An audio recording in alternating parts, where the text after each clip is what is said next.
Rathore without ई आपके लिए फिर से एक बार एक मोस्ट इंपॉर्टेंट चैप्टर यानी कि चैप्टर नंबर 13 जो कि प्रकाश संश्लेषण वाला चैप्टर है और बड़ा ही दुखद बच्चों को लगता है, लेकिन मुझे लगता है कि मैंने इसे काफी अच्छे से आपको एक्सप्लेन किया होगा। लेकिन जो बच्चे डिटेल क्लासेस नहीं देख पाए हैं उनके लिए एक बार वन शॉट, और जो देख चुके हैं उनके लिए भी एक बार क्विक रिवीजन के लिए हम लेकर आ गए हैं आपके लिए वन शॉट चैप्टर नंबर 13 जिसका नाम है भाई क्या, फोटोसिंथेसिस इन हायर प्लांट्स, यानी कि पादपों में प्रकाश संश्लेषण कैसे होता है उच्च पादपों में, उसकी बात हम करने वाले हैं। तो बहुत सारी चीजें जो मैंने डिटेल लेक्चर में काफी एक्स्ट्रा करवाई हुई है नीट के हिसाब से, उसको आज हम नहीं देखेंगे, हम एनसीईआरटी कवर करते हुए चलेंगे। और काफी इसको आपको नोट्स अगर लेने हैं तो यहाँ से ले सकते हैं। चैनल को सब्सक्राइब और लाइक तो करते ही हैं, साथ में अगर आप हमारा बैच ज्वाइन करना चाहते हैं तो आप दिए हुए जो नंबर्स हैं उन पर कॉल कर सकते हैं ताकि आप मुझसे सारे लेक्चर्स ले सकें। चलिए बात करते हैं शुरू। नोट्स भी हमारे पास अवेलेबल है, वो भी आप ले सकते हैं। काफी नोट्स यहाँ से आप बना भी सकते हैं और शॉर्ट नोट के तरीके मैंने आपको बता दिए हैं कि यहाँ पे जो सब कुछ लिखा हुआ है उससे आप शॉर्ट नोट भी बना सकते हैं। बात करते हैं प्रकाश संश्लेषण क्या है, कैसे है और क्यों है। तो भाई बचपन से हमें पढ़ाते आ रहे हैं कि प्रकाश संश्लेषण क्या है। पौधे जो है कार्बन डाइऑक्साइड पानी की मदद से क्या करते हैं, सनलाइट का यूज करते हुए अपना खाना बनाते हैं, जिसे ग्लूकोज की फॉर्म में वो बनाते हैं और बाद में स्टार्च की फॉर्म में वो रख देते हैं, ठीक है, और बाद में उसको ट्रांसफर भी करते हैं सुक्रोज की फॉर्म में। वो वाला चैप्टर भी हमने पढ़ा है। तो प्रकाश संश्लेषण क्या है, तो भाई हमें पता है ये कहानी कुछ नई नहीं है, और वह क्रिया जिसमें हरे पौधे सूर्य के प्रकाश की उपस्थिति में मृदा से अवशोषित जल, वायुमंडल से ग्रहण की गई कार्बन डाइऑक्साइड, पर्णहरित की सहायता से कार्बनिक भोज्य पदार्थ, यहाँ पे हमारा कार्बनिक भोज्य पदार्थ क्या रहेगा, कार्बोहाइड्रेट रहती है, और ये हमें पता है कि वो ग्लूकोज की फॉर्म में बनती है, ठीक है। तो निर्माण करते हैं और प्रकाश संश्लेषण कहलाते हैं। तो एक बार वही अभिक्रिया हो जाए, तो अभिक्रिया क्या लिखनी है आपको, 6C6CO2 प्लस 12 H2O लगते हैं बच्चों, लेकिन ये 12 के 12 H2O काम नहीं आते, वापस कुछ निकालने भी है। तो हमारे पास क्या निकलती है, 6O2 निकलती है, 6H2O निकलती है, प्लस हमारा मेन कंपोनेंट C6H12O6 निकलता है, ठीक है। और ये है क्या, ये है ग्लूकोज। जो कार्बनिक पदार्थ की बात हम कर रहे हैं ऊपर, वो क्या है, ग्लूकोज की फॉर्म में होता है, जो कि एक कार्बोहाइड्रेट है। तो ये अभिक्रिया होती है और इसमें काम कौन आएगा भाई, हमारा सनलाइट काम में आएगी, यानी कि सूर्य का प्रकाश काम में आएगा। तो ये अभिक्रिया जितनी इजी आपको बचपन से पढ़ाई गई है उतनी इजी है नहीं, क्योंकि अच्छे के दिमाग इन्होंने खराब कर रखे। लेकिन आज हम इसका क्विक रिवीजन करके इसको एक बार रिवाइज कर लेंगे और देखेंगे। सबसे पहले हम बात करते हैं कि प्रकाश संश्लेषण का इतिहास क्या रहा है और कैसे कैसे क्या है। तो इसकी मैंने आपको ट्रिक बताई हुई है, फिर से एक बार उसको देख लेते हैं कि किसको कैसे याद करना है। सबसे पहले अरस्तु ने बताया था कि पौधे जो है वो क्या करते हैं, पोषण जड़ों द्वारा अवशोषित करते हैं। तो ये बात तो ऐसे कैसे याद रखनी है कि भाई सबसे पहले पोषण जो है पौधे जड़ों से अवशोषित करते हैं, किसने बताया, अरस्तु ने। ये थोड़ा सा छोटे टाइप के जो एमसीक्यू क्वेश्चन होते हैं उनमें आ जाता है। उसके बाद हमें बताया था कि वॉन हेलमेट जो है या वॉल हेलमोट है, उन्होंने क्या कहा कि जो पौधे होते हैं उनके शुष्क भार में वृद्धि जो होती है, ये कह रहे थे कि भाई जल से होती है। बताओ, हमें तो अब पता चला कि भाई कार्बोहाइड्रेट बनती है, लेकिन इनका ये कहना था कि पौधे जो जल अवशोषित करते हैं जमीन से, उनमें क्या होता है, उनकी वजह से उनके शुष्क भार में वृद्धि होती है। तो वृद्धि उनके द्वारा अवशोषित जल से होती है, न कि मृदा के कारण होती है, ये उनका कहना था, ठीक है, कि मिट्टी के कारण नहीं हो रही है, बल्कि वो जो जल अवशोषित कर रहे हैं उसके कारण हो रही है। लेकिन हमें पता है कि ये बात पूरी सच नहीं है। उसके बाद एक साइंटिस्ट आए थे जिनका नाम था वुडवर्ड। वुडवर्ड ने क्या बताया कि शुष्क भार में जो वृद्धि होती है वो उनके द्वारा अवशोषित जल और मृदा दोनों के कारण होती है। इन्होंने कहा भाई दोनों की वजह से होती है वुडवर्ड। अब जो मेन चीजें, ये तो थोड़ी चीजें इन पे कभी क्वेश्चन आता नहीं है। अब जो शुरू हो रही है कहानी उसमें थोड़ा सा इंपॉर्टेंट है। सबसे पहले हम स्टीफन हेल्स की बात करेंगे। स्टीफन हेल्स ने क्या कहा कि पौधे सूर्य के प्रकाश की उपस्थिति में भोजन का निर्माण करते हैं, जो कि काफी हद तक सही है। और स्टीफन हेल्स को पादप कार्यकी का जनक कहा जाता है। तो आपको ये बात याद रखनी है कि पादप कार्यकी का जनक किसे कहा जाता है, स्टीफन हेल्स को। और इन्होंने ही पहले जो सही चीज है कि प्रकाश की उपस्थिति में पौधे अपना भोजन बनाते हैं, ये बात इन्होंने कही थी, ठीक है। अब है नेक्स्ट जो सबसे इंपॉर्टेंट क्वेश्चन है। यहां पे क्वेश्चन बनता है जॉन प्रिस्टले का। जॉन प्रिस्टले एक साइंटिस्ट थे, उन्होंने एक प्रैक्टिकल किया, एक एक्सपेरिमेंट किया। इस पे क्वेश्चन आता है कि जॉन प्रिस्टले ने क्या एक्सपेरिमेंट किया या क्या सिद्ध किया। तो जॉन प्रिस्टले ने सबसे पहले इस चीज को बताया कि जंतु द्वारा जो, भाई ये पौधे जो होते हैं और जो जंतु है वो हम कहते हैं कि भाई पौधे ऑक्सीजन देते हैं, वो ऑक्सीजन हम लेते हैं और हम जिंदा रह पाते हैं। ये बात जो है कहीं ना कहीं सिद्ध करने का श्रेय जो है वो किसको जाता है? प्रिस्टले को जाता है। क्या किया था इन्होंने क्या किया, सबसे पहले एक जार लिया, कांच का जार लिया, उसमें सबसे पहले एक मोमबत्ती जलाई और एक चूहे को रख दिया। आपको पता है जब मोमबत्ती जलती है तो कार्बन डाइऑक्साइड निकलेगी। कौन सी गैस निकलेगी? कार्बन डाइऑक्साइड निकलेगी। ठीक है, ये कार्बन डाइऑक्साइड जब निकलती है तो यहाँ पे जितनी पहले ऑक्सीजन थी, जब हमने जार रखा था तो पहले जितनी ऑक्सीजन थी, आपको पता है जो जलने की क्रिया होती है वो ऑक्सीजन की उपस्थिति में होती है, दहन जो होता है, तो ये ऑक्सीजन यूज करके कार्बन डाइऑक्साइड बन जाती है। तो सारी ऑक्सीजन जार की खत्म हो जाती है, सिर्फ कार्बन डाइऑक्साइड ही जार में रह जाती है, जिसकी वजह से चूहा जो है सांस नहीं ले पाता और उसकी मौत हो जाती है, यानी कि वो भगवान को प्यारा हो जाता है। फिर उन्होंने एक दूसरी चीज की, उन्होंने क्या किया, इस बार मोमबत्ती भी जलाई और एक पौधे को पास में रख दिया। जब उन्होंने ये किया तो उन्हें पता चला कि चूहा जिंदा है, पौधा भी जिंदा, चूहा भी जिंदा। ऐसा क्यों हुआ? जब डिटेल उन्होंने देखी तो उन्हें पता चला कि जब कार्बन डाइऑक्साइड निकलती है, मोमबत्ती जल के ऑक्सीजन यूज कर रही है, कार्बन डाइऑक्साइड क्या कर रही है? निकल रही है। अच्छा, यहाँ पे मोमबत्ती भी बुझ जाएगी कुछ देर बाद, क्योंकि सारी ऑक्सीजन खत्म हो जाएगी, तो फिर कैसे दहन होगा? ठीक है, तो यहाँ पे अंत तक तीनों चीजें सरवाइव कर रही है, मोमबत्ती भी जल रही है, पौधा भी अच्छा है और चूहा भी जिंदा है। तो उन्होंने ये बात बताई कि जब मोमबत्ती जलती है तो कार्बन डाइऑक्साइड उत्पन्न होती है। ये कार्बन डाइऑक्साइड किसके द्वारा ली जाती है? ये कार्बन डाइऑक्साइड पौधे यूज कर लेते हैं और प्रकाश संश्लेषण कर लेते हैं, भोजन बना लेते हैं। प्रकाश संश्लेषण की प्रक्रिया अभी हमने लिखी थी, उसमें हमने कहा था कि ऑक्सीजन निकलती है, तो जो ऑक्सीजन निकलती है वो ऑक्सीजन क्या करती है? कैंडल भी जलने में मदद करती रहती है, इसलिए कैंडल जलती रहती है, प्लस क्योंकि बिना ऑक्सीजन के कुछ जल नहीं सकता। दूसरा, इस चूहे को भी ऑक्सीजन मिलती रहती है क्योंकि उसको सांस लेने के लिए ऑक्सीजन की जरूरत है। तो उन्होंने यहाँ पे ये बताया कि पौधे जो होते हैं वो क्या करते हैं? हवा को शुद्ध कर रहे हैं, और जबकि जो हम जंतु है वो हवा को दूषित करते हैं। उनके कहने का यही मतलब था कि पौधे कार्बन डाइऑक्साइड को यूज करते हैं हवा को शुद्ध करके, और हम क्या करते हैं? कार्बन डाइऑक्साइड छोड़ते हैं। तो यहाँ से बात शुरू हुई। उसके बाद आए थे इंजन। इंजन से मैंने आपको याद करने के लिए क्या बोला था?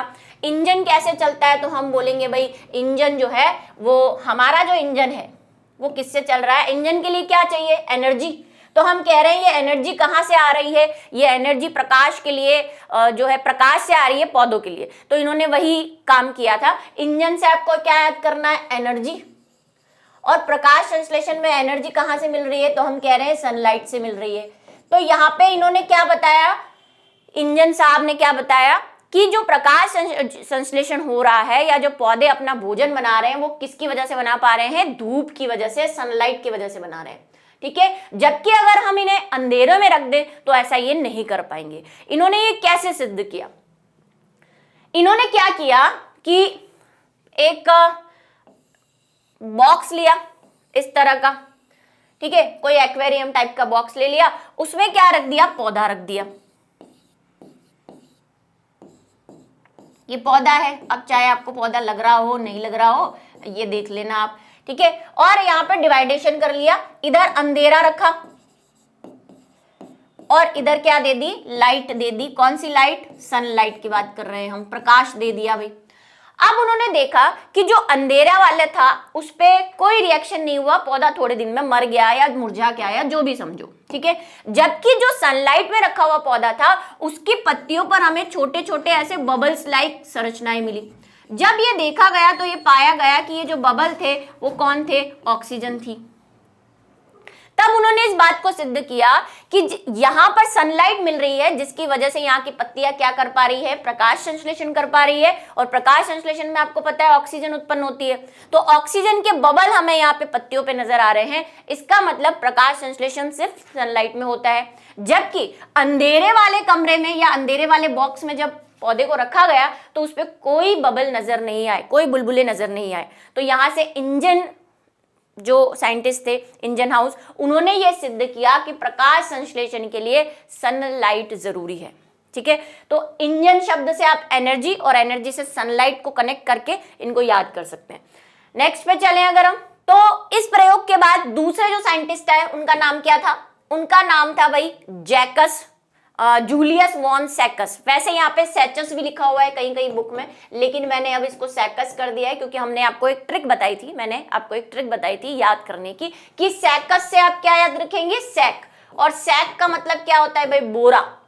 और बोरे में हमें क्या भरनी है? चीनी भरनी है, शक्कर भरनी है। तो यहाँ पे चीनी से क्या याद कर लेंगे आप कि इन्होंने क्या बताया कि जो प्रकाश संश्लेषण की क्रिया होती है उसमें जब पौधा वृद्धि करता है तो क्या बनती है? वो पौधे के लिए हम चीनी शब्द तो यूज नहीं करते, हम क्या यूज करते हैं? ग्लूकोज या शर्करा शब्द यूज करते हैं। तो इन्होंने ये बताया कि सैकस ने ये बताया कि भाई प्रकाश संश्लेषण में ग्लूकोज बनती है या शर्करा बनती है। बस इतना सा बात याद रखनी है आपको। और ये ग्लूकोज किस फॉर्म में रहती है? स्टार्च की फॉर्म में रहती है।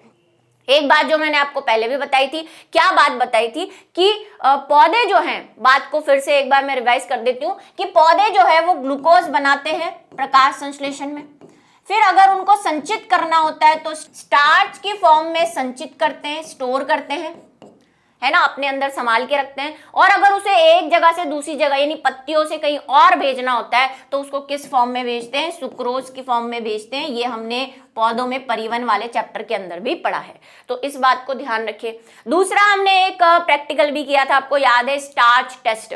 यूट्यूब पर डला हुआ है स्टार्च टेस्ट के नाम से, लर्न एंड शेयर पे, तो आप वहां पे देख सकते हैं कि हमें कैसे पता चलता है कि पौधे जो है प्रकाश संश्लेषण कर रहे हैं या पत्तियां प्रकाश संश्लेषण करती है। उसके लिए हम स्टार्च टेस्ट करते हैं। जब हम इस पे आयोडीन डालते हैं पत्तियों पर, उसको अल्कोहल में, प्रैक्टिकल देख लेना आप, आयोडीन टेस्ट भी कहते हैं इसको। तो ये क्वेश्चन बन सकता है, आपके आ सकता है, इसलिए मैं बता रही हूँ ऑप्शन में, या ऐसे भी पूछ सकते हैं शॉर्ट टाइप में। तो स्टार्च टेस्ट किया जाता है और स्टार्च टेस्ट में हम आयोडीन का यूज करते हैं। आयोडीन डालने पर पत्ती का कलर ब्लू ब्लैक सा हो जाता है, तो हम ये कह देते हैं कि ये स्टार्च है इसके अंदर। और स्टार्च कैसे आया? प्रकाश संश्लेषण से आया। इसका मतलब पौधे जो है प्रकाश संश्लेषण करते हैं, स्पेशली पत्तियां। उसके बाद एक साइंटिस्ट और आए जिनका नाम है एंजलमैन। एंजलमैन से मैंने क्या याद कराया था वो तो मुझे याद नहीं, लेकिन अभी जो मुझे याद आ रहा है उसके हिसाब से बता रही हूं। एंजल से मैंने आपको एंगल बताया था कि एंजल यानी कि एंगल। अब एंगल किस में होते हैं? तो हम कहते हैं एंगल तो कोण में होते हैं, कोण को एंगल कहते हैं, लेकिन यहाँ पे एंगल लाइट के हैं, ऐसा याद करो भाई। लाइट भी तो एक एंगल पे आती है। तो हम ये कह रहे हैं कि यहाँ पे इन्होंने, जो एंजलमैन थे, उन्होंने एक और जो है प्रयोग किया। क्या प्रयोग किया उन्होंने ये प्रयोग किया कि उन्होंने एक सेम ऐसा बॉक्स लिया,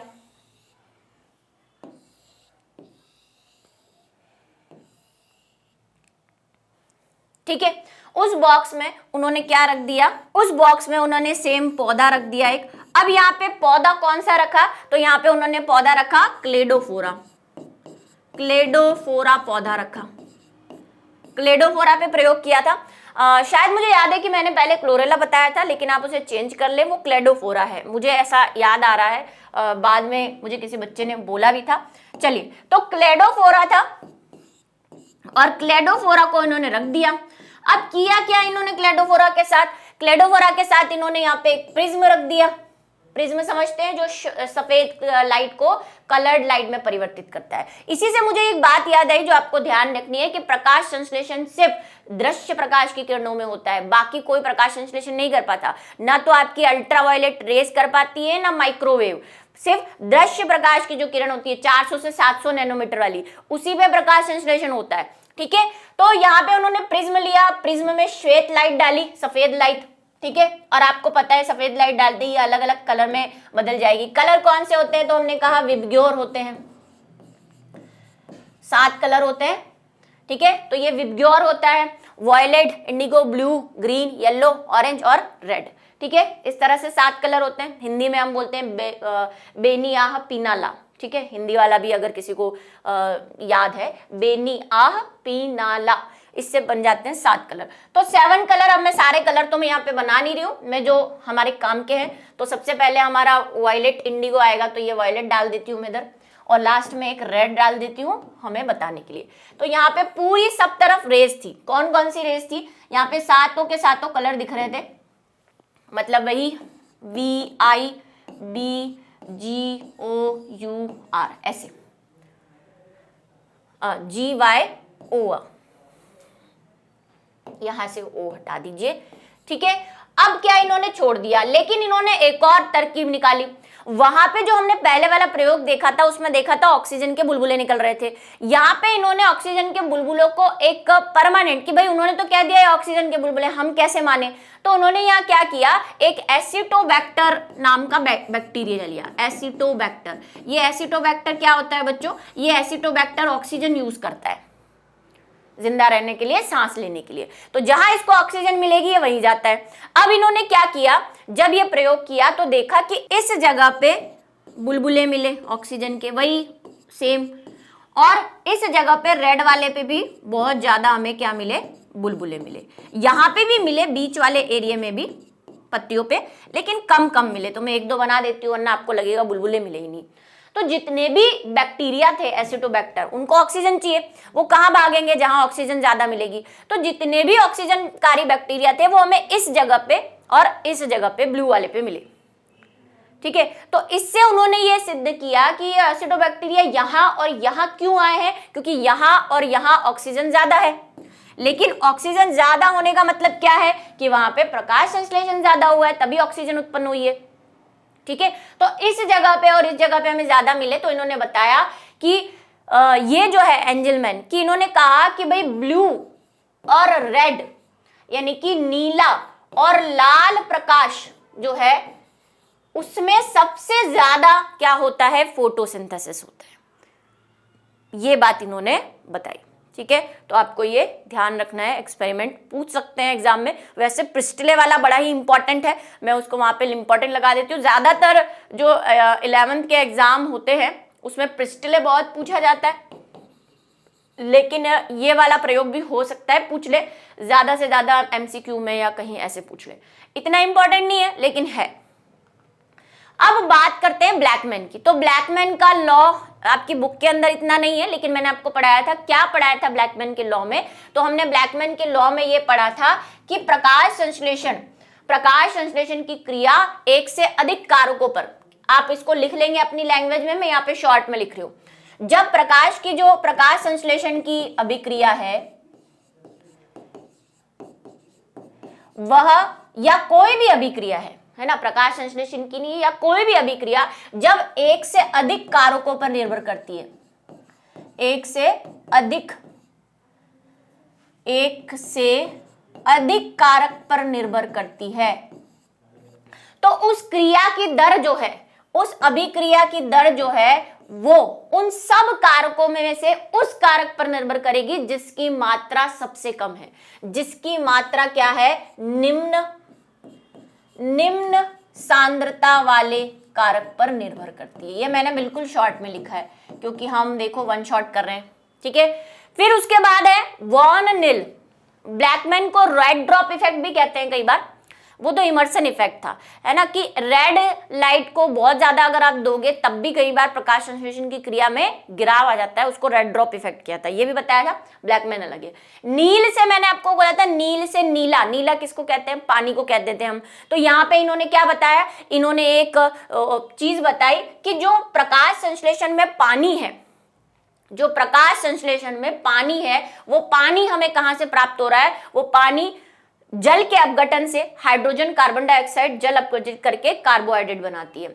इन्होंने क्या कहा कि जो हमारा पानी है H2O, वही अपघटित होके हमें क्या दे रहा है? ऑक्सीजन दे रहा है। ये इन्होंने बताया था। तो जल से रिलेटेड चीज बताई थी कि जो ऑक्सीजन पैदा हो रही है, ऐसा मत समझना कि वो कार्बन डाइऑक्साइड से पैदा हो रही है, वो पैदा होती है पानी की स्प्लिटिंग से, पानी के जल अपघटन से। तो ये चीज इन्होंने बताई थी, ठीक है। अब प्रकाश संश्लेषण पे आ जाते हैं। तो प्रकाश संश्लेषण की जो क्रिया है वो कहाँ होती है? तो प्रकाश संश्लेषण की क्रिया जो है वो पौधे के पत्तियों में होती है। और पत्तियों में ही क्यों होती है? क्योंकि वहां पे क्या पाया जाता है? क्लोरोप्लास्ट।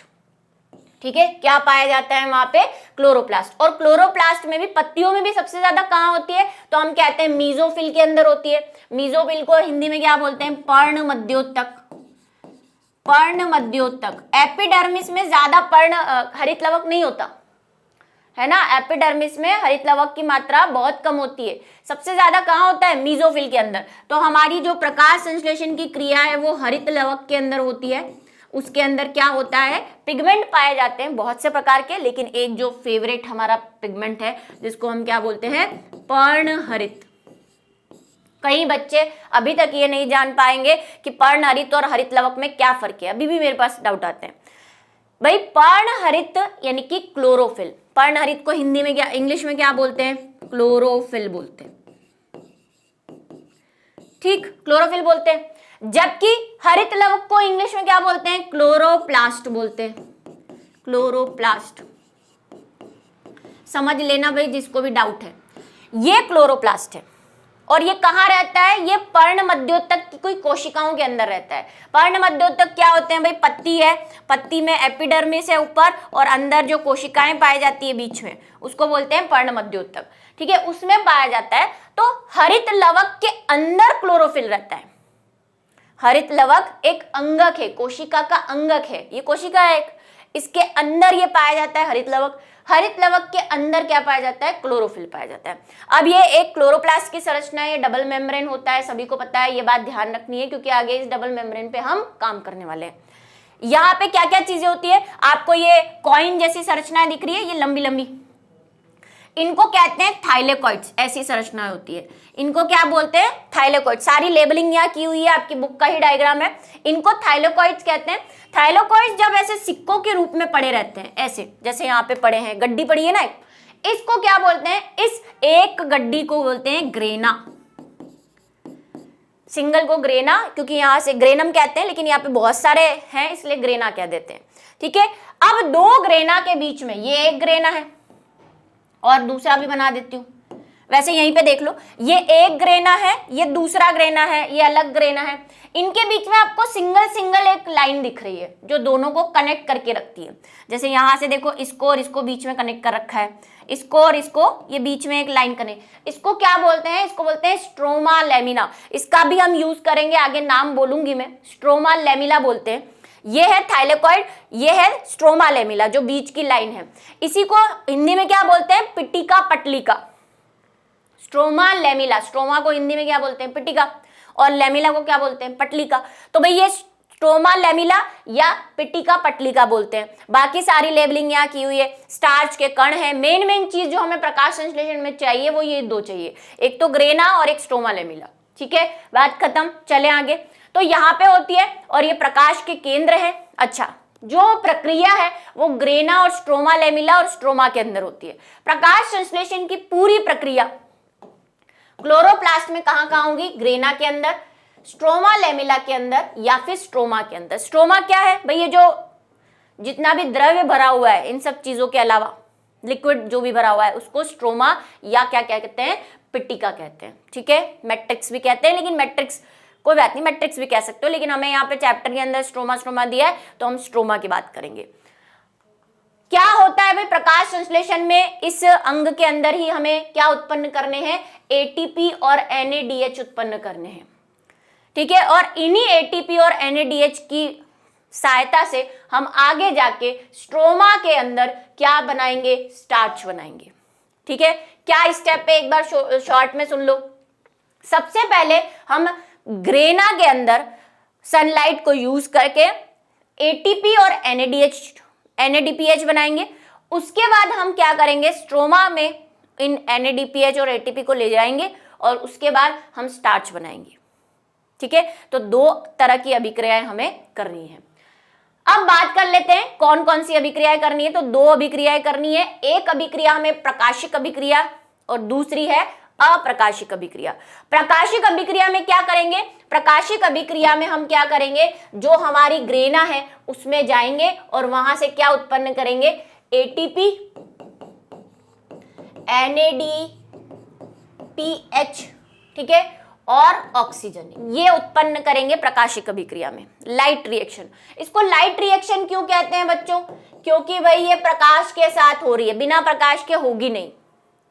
ऐसा नहीं है ये दिन में हो रही है, ये बिना प्रकाश के नहीं हो रही है, मतलब दिन में ही हो रही है, और ये भी दिन में हो रही है, दिन में तो ये भी हो रही है, लेकिन इसको प्रकाश की जरूरत नहीं है, ये इस पे डिपेंडेंट है। जब तक ये नहीं होगी ये नहीं हो पाएगी सेकंड वाली रिएक्शन। तो पहली है प्रकाशिक और दूसरी है अप्रकाशिक। अप्रकाशिक में क्या करेंगे, ये जो हमने उत्पन्न किए हैं NADP और ATP और ऑक्सीजन, ऑक्सीजन तो बाहर निकल जाएगी, बाकी जो दो बचे हुए हैं उनसे हम क्या करेंगे, बिना प्रकाश की उपस्थिति में। ये देखो अंधेरा लिखा हुआ है यहाँ पे, लेकिन अंधेरा इसलिए लिखा हुआ है क्योंकि ये स्ट्रोमा में हो रही है, ठीक है। ये कहाँ होती है, ये ग्रेना में होती है प्रकाशिक अभिक्रिया। अप्रकाशिक अभिक्रिया कहाँ होती है, स्ट्रोमा में होती है, बिल्कुल बात ध्यान रखो। और किसके स्ट्रोमा में, हरित लवक क्लोरोप्लास्ट के स्ट्रोमा के अंदर, ठीक है। माइटोकॉन्ड्रिया मत लिख देना, श्वसन वाले चैप्टर से मिला के, ये प्रकाश संश्लेषण वाला चैप्टर है। बच्चे श्वसन और प्रकाश में बड़े ही कंफ्यूज रहते हैं, ठीक है। अंधेरे में हो रही है और यहाँ पे हम बनाएंगे स्टार्च, मतलब पहले ग्लूकोज बनाएंगे उसके बाद स्टार्च बनाएंगे। भावनाओं को समझे, ठीक है, कि हमारा मतलब क्या है कहने का। ये देख लिया आपने। अब हम बात कर लेते हैं कि भाई हरित लवक में ही क्यों प्रकाश संश्लेषण हो रहा है, क्लोरोप्लास्ट में ही क्यों प्रकाश संश्लेषण हो रहा है, क्योंकि यहाँ पे कुछ वर्णक पाए जाते हैं जो प्रकाश संश्लेषण में मदद करते हैं। किसी भी हरे पौधे के वर्णकों को हमने पेपर क्रोमेटोग्राफी की थी, ये प्रैक्टिकल भी मेरा डला हुआ है यूट्यूब पे, आप चाहें इसी क्लास के साथ डला हुआ है, एक्चुअली नहीं अलग डला हुआ है, पेपर क्रोमेटोग्राफी के नाम से डला हुआ है, लर्न एंड शेयर पर आप जाके देख सकते हैं। वहां पे हमने अलग अलग प्रकार के पिगमेंट जो है वो क्या किए हैं, डिटेक्ट किए हैं, ठीक है। तो आप अगर आपसे पूछ ले कि भाई आप कलर को, जो ये क्लोरोफिल है अलग अलग प्रकार के, इनको कैसे अलग करोगे, तो भाई इनको कागज वर्ण लेखनी यानी कि पेपर क्रोमेटोग्राफी से अलग करेंगे, ठीक है। पत्तियों में स्थित वर्णक के कारण जो हमारा हरापन दिखाई देता है, उस वर्णक, उसमें केवल एक वर्णक नहीं है, ठीक है।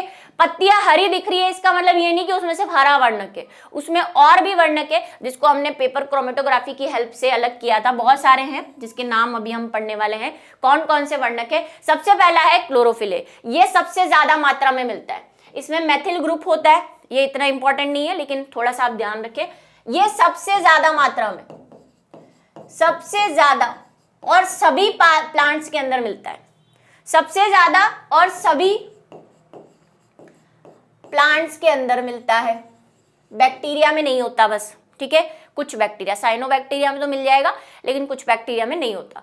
उसके बाद है क्लोरोफिल ए, क्लोरोफिल ए सबसे ज्यादा होता है, उसके बाद क्लोरोफिल बी आता है, उसके बाद आते हैं जेंथोफिल। हाँ, यहाँ पे मुझे एक स्पेशल बात बतानी है कि डिटेल क्लास के अंदर मैंने फाइकोबिलिन्स भी बताए हैं, लेकिन वो मैंने कहा कि इस चैप्टर में हम एनसीईआरटी का वन शॉट कर रहे हैं, वहां पे डिटेल क्लास में मैंने नीट के हिसाब से भी काफी चीजें बताई हैं, तो यहाँ पे मैं सिर्फ एनसीईआरटी कवर कर रही हूँ, इसलिए मैं फाइकोबिलिन्स के बारे में नहीं बता रही, ठीक है। आ जाओ अब फाइको, उसके बाद क्या आते हैं, कैरेटिनॉइड्स, कैरेटिनॉइड्स तीसरे नंबर पे, ठीक है। Chlorophyll A, chlorophyll B, carotenoids और फिर जेंथोफिल या जेंथेनॉइड्स, ठीक है, इसको जेंथेनॉइड्स भी कहते हैं। मैंने कहा था कि कैरेटिनॉइड्स दो प्रकार के होते हैं, कैरेटीन और जेंथोफिल, तो जेंथेनॉइड्स लिख दो यहाँ पे। भाई जेंथोफिल को क्या बोलते हैं, जेंथेनॉइड्स बोलेंगे वैसे तो, क्योंकि ये इसके प्रकार हैं, जेंथेनॉइड्स, ठीक है। कैरोटीन कैसे कलर का होता है, तो कैरोटीन जो है वो येलोइश कलर का होता है, क्लोरोफिल ए जो है वो ब्लू ग्रीन कलर का होता है, इसको डायरेक्ट ग्रीन नहीं बोलते हम, ब्लू ग्रीन बोलते हैं, और ये जो है वो येलो से ऑरेंजिश कलर का होता है, येलो से ऑरेंज कलर का होता है, ठीक है। ये बात आपको ध्यान रखनी कलर की।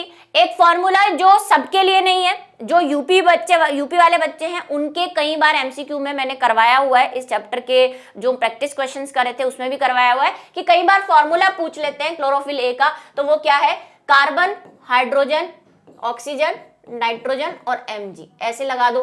भाई क्लोरोफिल में कौन सा मेटल होता है ये भी आपको ध्यान रखना है, मैग्नीशियम होता है। हमारे पास खनिज वाला चैप्टर है जहां पे हमें ये बात पूछ सकते हैं कि क्लोरोफिल में किस खनिज या आयन का यूज होता है, मैग्नीशियम यहाँ पे दिख रहा है, ठीक है।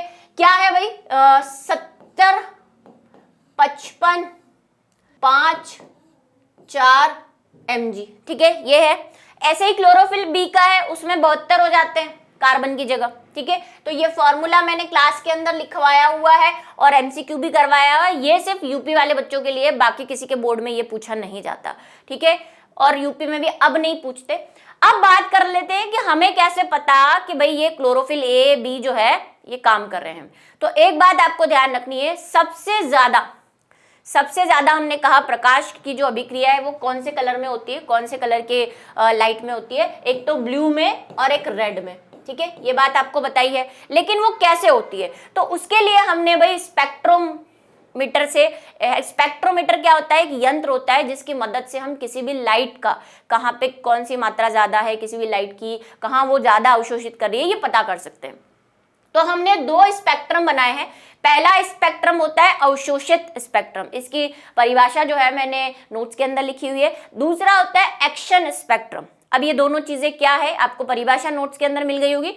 बात सुनो, अब सबसे पहले हमने क्या करा, यहाँ पे प्रकाश संश्लेषण की अभिक्रिया ली और सबसे पहले हमने विभिन्न प्रकार के, यहाँ पे देखो क्लोरोफिल ए बी, जेंथो कैरोटिनॉइड्स और जेंथोफिल भी है, ये सारे हमने ले लिए, ठीक है। जेंथोफिल इतना इंपॉर्टेंट नहीं है, वो इतनी लाइट अवशोषित नहीं करता, इसलिए यहाँ पे नहीं दिया है। 3 लिए है हमने, क्लोरोफिल ए, क्लोरोफिल बी और कैरोटिनॉइड्स। अभी मैंने थोड़ी देर पहले कहा कि कैरोटिनॉइड्स के अंदर ही जेंथोफिल और कैरेटीन आता है, ठीक है, इसलिए कैरोटिनॉइड्स दे दिए।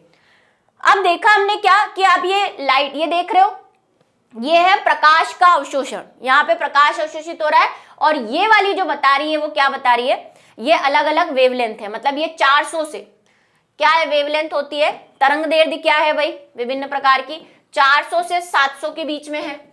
ये जो विबग्योर है उसकी रेंज क्या है, 400 से 700 के बीच में होती है ना। तो यहाँ पे भाई प्रकाश अवशोषण कितना कर रही है, कौन से कलर है और कलर कौन से हैं और वो कौन सी वेवलेंथ पे काम कर रहे हैं और कितना प्रकाश अवशोषित कर रहे हैं।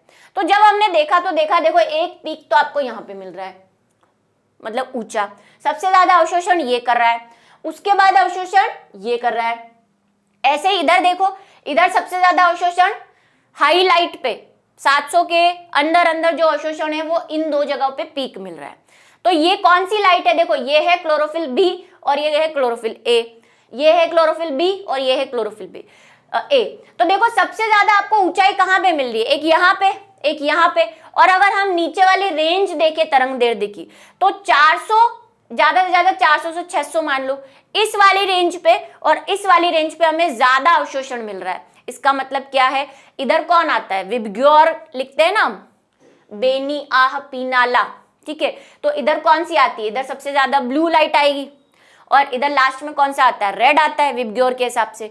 इसीलिए हमने कहा कि ब्लू वाली लाइट में सबसे ज्यादा अवशोषण हो रहा है और रेड वाली लाइट में सबसे ज्यादा अवशोषण हो रहा है, क्योंकि हमारे क्लोरोफिल ए और बी इसी लाइट में सबसे ज्यादा क्या कर रहे हैं, अवशोषण कर रहे हैं, प्रकाश संश्लेषण की अभिक्रिया को बढ़ा रहे हैं। तो ये स्पेक्ट्रम है और ये कौन सा है, ये है एक्शन स्पेक्ट्रम। अब यहाँ पे तो हमने अवशोषण देखा प्रकाश का, यहाँ पे देख रहे हैं प्रकाश की अभिक्रिया किसमें ज्यादा हो रही है, मतलब ऑक्सीजन कैसे निकल रही है, क्योंकि ऑक्सीजन कब निकलेगी, जब प्रकाश संश्लेषण होगा। तो भाई प्रकाश संश्लेषण यहाँ पे ज्यादा हो रहा होगा, वहां पे ऑक्सीजन ज्यादा निकलेगी। तो देखो एक ऑक्सीजन यहाँ पे ज्यादा निकल रही है और यहाँ पे निकल रही है, और नीचे वही वेवलेंथ है, कौन सी, 400 से 700 वाली अलग अलग तरंग दैर्ध्य। तो यहाँ पे फिर हमने ये पाया कि भाई 400 वाली यानी कि ब्लू वाली पे और रेड वाली पे ऑक्सीजन सबसे ज्यादा निकल रही है। इसका मतलब ब्लू और रेड पे प्रकाश संश्लेषण सबसे ज्यादा होता है। ये लाइन आपको ध्यान रखनी है, ठीक है, इस पे एमसीक्यू पूछ सकते हैं। ये भाई दोनों मिला दिए, देखो एक हमने ले लिया क्लोरोफिल ए और ये ब्लू वाले क्लोरोफिल ए को, और इसको मिला के एक और ग्राफ बनाया दोनों को मिला के। तो देखो ग्राफ में भी ऐसा ही कुछ आपको दिख रहा है, यहाँ पे और यहाँ पे दोनों जगह हमें पॉइंट ऊपर मिल रहा है। इसका मतलब वही ब्लू, देखो ये रहा 400, 500, 600, 700। तो 400 वाली यानी कि ब्लू वाली, एग्जैक्टली 400 नहीं लेकिन ब्लू हम कह रहे हैं उसको, ब्लू और रेड पे हमें प्रकाश संश्लेषण और अवशोषण दोनों सबसे ज्यादा मिलता है, ठीक है। चले आगे, ये इस ग्राफ से समझाया गया है, हालांकि इस पे क्वेश्चन नहीं आता लेकिन फिर भी आप ध्यान रखें। क्योंकि हम भी चैप्टर रिवीजन कर रहे हैं। अब प्रकाश संश्लेषण की अवस्थाएं कौन सी है? तो प्रकाश संश्लेषण 2 स्टेप में हमें करना है। पहली अभिक्रिया जिसको प्रकाशिक अभिक्रिया कहते हैं, इसी का दूसरा नाम हिल अभिक्रिया है। ये बात ध्यान रखें, एनसीईआरटी में शायद नहीं लिखी हुई है, लेकिन वही जो यूपी बिहार के बच्चे हैं उनके पास जो बुक्स होती है थोड़ा सा वो एनसीईआरटी से हटके चलते हैं, तो हिल अभिक्रिया कहते हैं। ये फर्स्ट स्टेप है। दूसरा है रासायनिक अप्रकाशिक अभिक्रिया। अगर आप ये रासायनिक वर्ड नहीं लिखना चाहते हैं तो आप लिख सकते हैं प्रकाशिक अभिक्रिया, अप्रकाशिक अभिक्रिया। प्रकाशिक अभिक्रिया को हिल अभिक्रिया कहते हैं और अप्रकाशिक अभिक्रिया को केल्विन चक्र कहते हैं, ठीक है, जिसको हम C3 साइकिल भी कहते हैं। तो ये बात आपको ध्यान रखनी है। चले अब सबसे पहले हमें क्या करना है, वही सेम काम। क्या काम करना है जो मैंने पहले बताया। पहले वाली रिएक्शन में आपको क्या करना है, सनलाइट का यूज करना है और ATP NADPH और ऑक्सीजन उत्पन्न करनी है। ऑक्सीजन बाहर निकल जाएगी, ATP और NADPH को केल्विन साइकिल में ले जाएंगे और क्या उत्पन्न करेंगे, स्टार्च। यही कहानी है, बार बार रिपीट करने का मतलब ही मेरा ये है। डार्क रिएक्शन इसी को कहते हैं, अप्रकाशिक अभिक्रिया को ही डार्क रिएक्शन कहते हैं। ये सारे नाम देख लेना क्या क्या है, ठीक है। यही यहाँ पे लिखा हुआ है कि हम सनलाइट का उपयोग करके ATP NADPH उत्पन्न करें। फिर ये प्रक्रिया कहाँ होगी, ये क्लोरोप्लास्ट के ग्रेना में होती है। प्रकाशिक अभिक्रिया कहाँ होती है, यहीं पे लिख देती हूँ, ग्रेना, ठीक है। और अप्रकाशिक अभिक्रिया कहाँ होती है, स्ट्रोमा में। इस पे बार बार क्वेश्चन आते हैं MCQ में, शॉर्ट टाइप में, कि कौन सी अभिक्रिया कहाँ होती है। तो मैंने एक बार शॉर्ट में यहाँ पे लिख दिया है कौन सी कहाँ हो रही है। और दूसरी अभिक्रिया क्या होती है, अप्रकाशिक अभिक्रिया होती है। अब ये प्रकाशिक और अप्रकाशिक अभिक्रिया में सबसे पहले हम बात करने वाले हैं प्रकाशिक अभिक्रिया की। प्रकाशिक अभिक्रिया में 2 तंत्र काम में आते हैं। प्रकाश तंत्र मतलब जो प्रकाशिक अभिक्रिया को करेंगे उनको हम कहते हैं प्रकाश तंत्र या फोटो सिस्टम। तो हमारे पास अगर आपसे पूछ ले फोटो सिस्टम क्या है, क्या परिभाषा दोगे, तो ये परिभाषा लिखी हुई है। हरित लवक के ग्रेना में प्रकाश की विभिन्न तरंग दैर्घ्य के अवयव के अवशोषण के लिए प्रकाश रासायनिक अभिक्रिया में 2 प्रकाश कर्म का मतलब कोई काम करने वाले प्रकाश तंत्र कार्य करते हैं। ये आपसे पूछ सकते हैं। हालांकि प्रकाश तंत्र की परिभाषा कोई नहीं पूछेगा क्योंकि बनाते कैसे बनाएंगे, लेकिन फिर भी पूछ लिया कि प्रकाश तंत्र क्या है तो क्या लिखोगे, तो ये लिख सकते हो। क्या है प्रकाश तंत्र? प्रकाशिक अभिक्रिया में ग्रेना के अंदर 2 प्रकाश कर्म होते हैं जिन्हें प्रकाश तंत्र कहते हैं। ये 2 प्रकार के हैं। कौन कौन से हैं? सबसे पहला है प्रकाशिक तंत्र फर्स्ट, प्रकाश तंत्र फर्स्ट और प्रकाश तंत्र सेकंड। ये 2 याद करने हैं। इसी को हम क्या बोलते हैं, PS1 और इसी को क्या बोलते हैं, PS2 बोलते हैं। अब ये हमने जो इनको डिस्कवर किया उसके हिसाब से 1 और 2 है, लेकिन पहले 2 काम में आता है फिर 1 काम में आता है, ठीक है। ये बात ध्यान रखना। इन दोनों में क्या अंतर है? सबसे पहला अंतर इनकी जो प्रकाश तरंगदैर्घ्य अवशोषित करने की क्षमता है। ये प्रकाश 1 जो होता है PS1, ये 700 नैनोमीटर के आसपास की तरंगदैर्घ्य को अवशोषित करता है, इसको ज्यादा एनर्जी चाहिए। जबकि PS सेकंड जो है वो क्या करता है, 680 नैनोमीटर के आसपास की प्रकाश की किरणों को अवशोषित करता है, ठीक है। ये बेसिक फर्क है दोनों के अंदर, बाकी सारा जो है सेम सा ही रहेगा। सेम संरचना है दोनों की। कैसी संरचना है सुनो। सबसे पहले क्या होता है भाई, एक तो हमारे पास ये प्रकाश तंत्र कैसे होते हैं सुनो। सबसे पहले क्या होता है, ये प्रकाश तंत्र बना रही हूं मैं। प्रकाश तंत्र में चारों तरफ सिर्फ क्लोरोफिल ए नहीं होता। अभी हमने बात की बहुत सारे पिगमेंट होते हैं, तो ये मैं बाकी के पिगमेंट बना रही हूं। ये पिगमेंट है, इनको क्वांटोसोम भी कहते हैं। कई बुक्स इसको क्या कहती है, क्वांटोसोम। ये वाली संरचना को, ये जो येलो येलो बना रही हूँ, ये सारे प्रकार के पिगमेंट है, chlorophyll A, chlorophyll B, carotenoid, ज़ेनथोफिल, ये सारे। लेकिन दोनों प्रकाश तंत्र के केंद्र में एक पिगमेंट होता है, यानी कि वर्णक होता है, और वो होता है कौन सा, हमारा क्लोरोफिल ए। ये दोनों के केंद्र में यही रहेगा, एक ही रहता है, एक मॉलिक्यूल है इसका। केंद्र में। बाकी चारों तरफ अलग अलग प्रकार के हैं, क्लोरोफिल ए भी है, क्लोरोफिल बी भी है, क्लोरोफिल सी भी है, सब है। यहां पे एक रहता है प्राथमिक ग्राही, प्राथमिक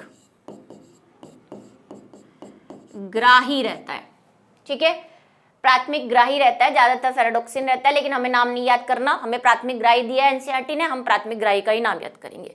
अब ये दोनों काम कैसे करते हैं, ये क्या करता है, ये 700, ये वाला जो इसका क्लोरोफिल है, ये 700 नैनोमीटर की लाइट आएगी तभी उछलेगा, तभी ये एनर्जी आती है, तभी ये उछलता है।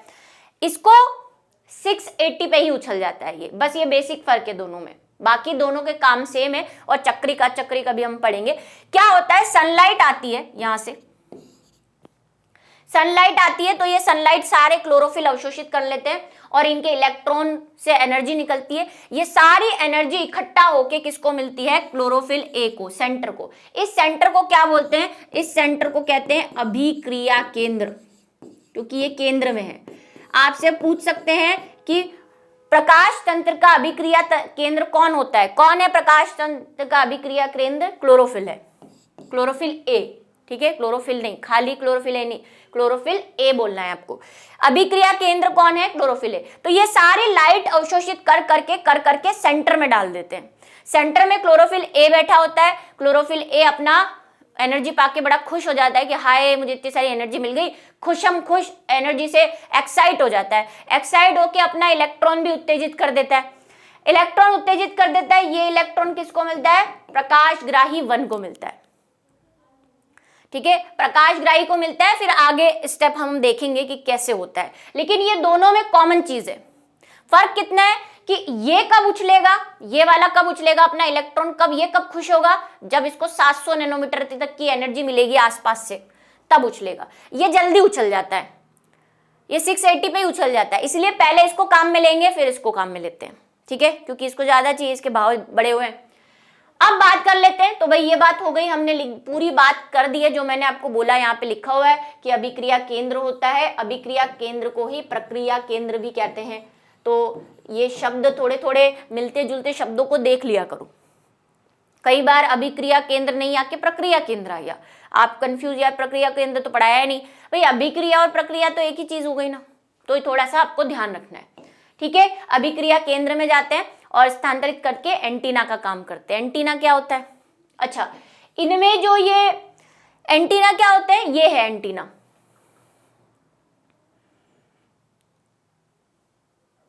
ये सारे अणु, ये सारे एंटीना है। इनका एक और नाम है जो आपको याद रखना है, LHC, LHC, light harvesting centre, ठीक है। प्रकाश, वैसे इंग्लिश वाला ज्यादा पॉपुलर है, प्रकाश उत्पादित तंत्र, लाइट हार्वेस्टिंग सेंटर है ये आसपास के। इनमें क्या है, तो इनमें मैंने आपको बोला सारे प्रकार के पिगमेंट है, chlorophyll A, chlorophyll B, carotenoids, xanthophyll, ये सब ये मिलके क्या बनाते हैं, LHC बनाते हैं, लाइट हार्वेस्टिंग सेंटर। इतनी बात हो गई। अब 2 प्रकार के सबसे अंतर वाले क्वेश्चंस में सबसे इंपॉर्टेंट क्वेश्चन, अंतर वाले क्वेश्चन में सबसे इंपॉर्टेंट क्वेश्चन जो मैंने इस चैप्टर के मोस्ट इंपॉर्टेंट क्वेश्चंस में भी कराया है और बताया भी है क्या अंतर है। तो क्या है चक्रीय और क्या है अचक्रीय फोटोफॉस्फोरिलेशन। देखो, फोटो का मतलब होता है प्रकाश, ठीक है। फॉस्फोरिलेशन का मतलब होता है कि कोई भी ADP है उसमें एक फॉस्फेट जोड़ दो के क्या बनाना है आपको, ATP बनाना है। कभी भी ATP बनता है तो उसको हम फॉस्फोरिलेशन कहते हैं। ये हमने श्वसन वाले चैप्टर में भी पढ़ा, प्रथम फॉस्फोरिलेशन, सेकेंड फॉस्फोरिलेशन, ATP बनना। अब यहाँ पे ATP प्रकाश की उपस्थिति में बन रहा है, इसीलिए इसको कह रहे हैं फोटोफॉस्फोरिलेशन। लेकिन ये फोटोफॉस्फोरिलेशन 2 प्रकार का होता है, चक्रीय और अचक्रीय, जिसको हम क्या बोलते हैं, साइक्लिक, इंग्लिश वाला भी आपको याद करना है, और नॉन साइक्लिक। बार बार मैं कह रही हूं, इंग्लिश शब्दों को ध्यान में रखें। अब साइक्लिक और एसाइक्लिक में क्या होता है, बेसिक फर्क क्या है दोनों के अंदर, दोनों के अंदर ये फर्क है कि जो साइक्लिक वाला है तो पहले अचक्रिक लिखा हुआ है तो हम अचक्रिक की बात कर लेते हैं। अचक्रिक फास्फोरिलेशन क्या होता है भाई, साइकिल नहीं बन रहा है, ये नॉन साइकिल है। साइकिल क्या होता है, पूरा चक्र कंप्लीट हो जाए, है ना, जो चीज जहां से शुरू हुई है वहां से वापस आ जाती है तो उसको हम चक्र कंप्लीट करना कहते हैं। यहाँ पे जो चीज शुरू हुई है वो वापस वहां पे नहीं आ रही है ना, इसका मतलब नॉन साइक्लिक है। नॉन साइक्लिक कैसे है, इसमें दोनों प्रकार के तंत्र काम में आते हैं। सबसे पहला अंतर क्या है कि अचक्रिक वाले में PS1 और PS2 दोनों काम में आएंगे, ठीक है, क्या आएंगे, दोनों काम में आएंगे। जबकि जो चक्री वाला होता है उसमें केवल एक प्रकाश तंत्र काम में आता है। पहला अंतर तो ये हो गया, ठीक है। पहला अंतर क्या है, इसमें दोनों प्रकाश तंत्र काम में आ रहे हैं, PS1 PS2, इसमें एक ही काम में आ रहा है। दूसरा अंतर, इसमें क्या होता है, जो इलेक्ट्रॉन है, परिभाषा कैसे लिखोगे, चक्रीय फास्फोरिलेशन आपसे पूछ ले तो आप क्या लिखोगे, फास्फोरिलेशन की वह प्रक्रिया जिसमें उत्तेजित इलेक्ट्रॉन PS2 से होते हुए, मैंने आपसे कहा था PS1 और PS2 के हिसाब से हमें काम में नहीं लेना है, पहले PS2 काम में लेंगे। तो PS2 से इलेक्ट्रॉन उत्तेजित होते हुए PS1 तक पहुंच जाता है, इसको वापस नहीं मिलता। यहां से उत्तेजित हुआ लेकिन वापस इसको मिलता नहीं है, PS1 पे चला जाता है। मतलब इसने तो सारी मेहनत की और फल किसको मिल जाता है, PS1 को मिल जाता है। तो साइकिल कंप्लीट नहीं हुआ, उसके पास चीज वापस नहीं आई। तो इसमें क्या होता है, जो PS2 है पहले और PS1 दूसरे क्रम में कार्य करते हैं और इनमें क्या होता है, इलेक्ट्रॉन पुनः प्राप्त नहीं होता PS2 को, नॉन साइक्लिक है। जबकि इसमें क्या होता है, इसमें PS1 ही काम में आता है क्योंकि एक ही है, दूसरा तो है ही नहीं, तो इसी को काम में लेना पड़ेगा। इसमें जो इलेक्ट्रॉन है वो PS1 से उत्तेजित होकर वापस PS1 को ही मिल जाता है। परिभाषा की बात बता रही हूं, अभी एक्सप्लेनेशन में डिटेल में दूंगी। इलेक्ट्रॉन PS1 से उत्तेजित होकर पुनः PS1 को मिल जाता है, इसीलिए क्योंकि इलेक्ट्रॉन पुनः PS1 को प्राप्त होता है, इसीलिए इसे साइक्लिक या चक्रीय फास्फोरिलेशन कहते हैं, ठीक है। दोनों में ATP उत्पन्न हो रही है, इसीलिए फास्फोरिलेशन कह रहे हैं। अभी कहाँ हो रही है हम देखेंगे, बात समझ में आई, ठीक। ये दूसरा या तीसरा अंतर है। तीसरा अंतर क्या है, नेक्स्ट जो भी है अंतर, इसमें तो ATP, इसमें तो क्या उत्पन्न हो रहा है, देखो जो अचक्रीय वाला होता है ना उसमें ATP उत्पन्न होगा, उसमें NADH2 भी उत्पन्न होगा, NADPH2, ठीक है। यहां पे क्या होता है, ATP उत्पन्न होती है लेकिन NADPH कंप्लीट नहीं होता, मतलब उत्पन्न नहीं होता। तो एक अंतर ये हो गया। एक साथ मैं अंतर बता रही हूं फिर एक्सप्लेन करूंगी। अब बात कर लें इसकी, ये देखो, ये रहे वो दो प्रकाश तंत्र जो हमारी बुक के अंदर भी बने हुए हैं और इसी तरह आपको बनाने हैं। आप चाहे तो मैंने जैसे क्लास में बनाया था वैसे भी बना सकते हैं, अभी क्लास वाला भी समझा रही हूँ।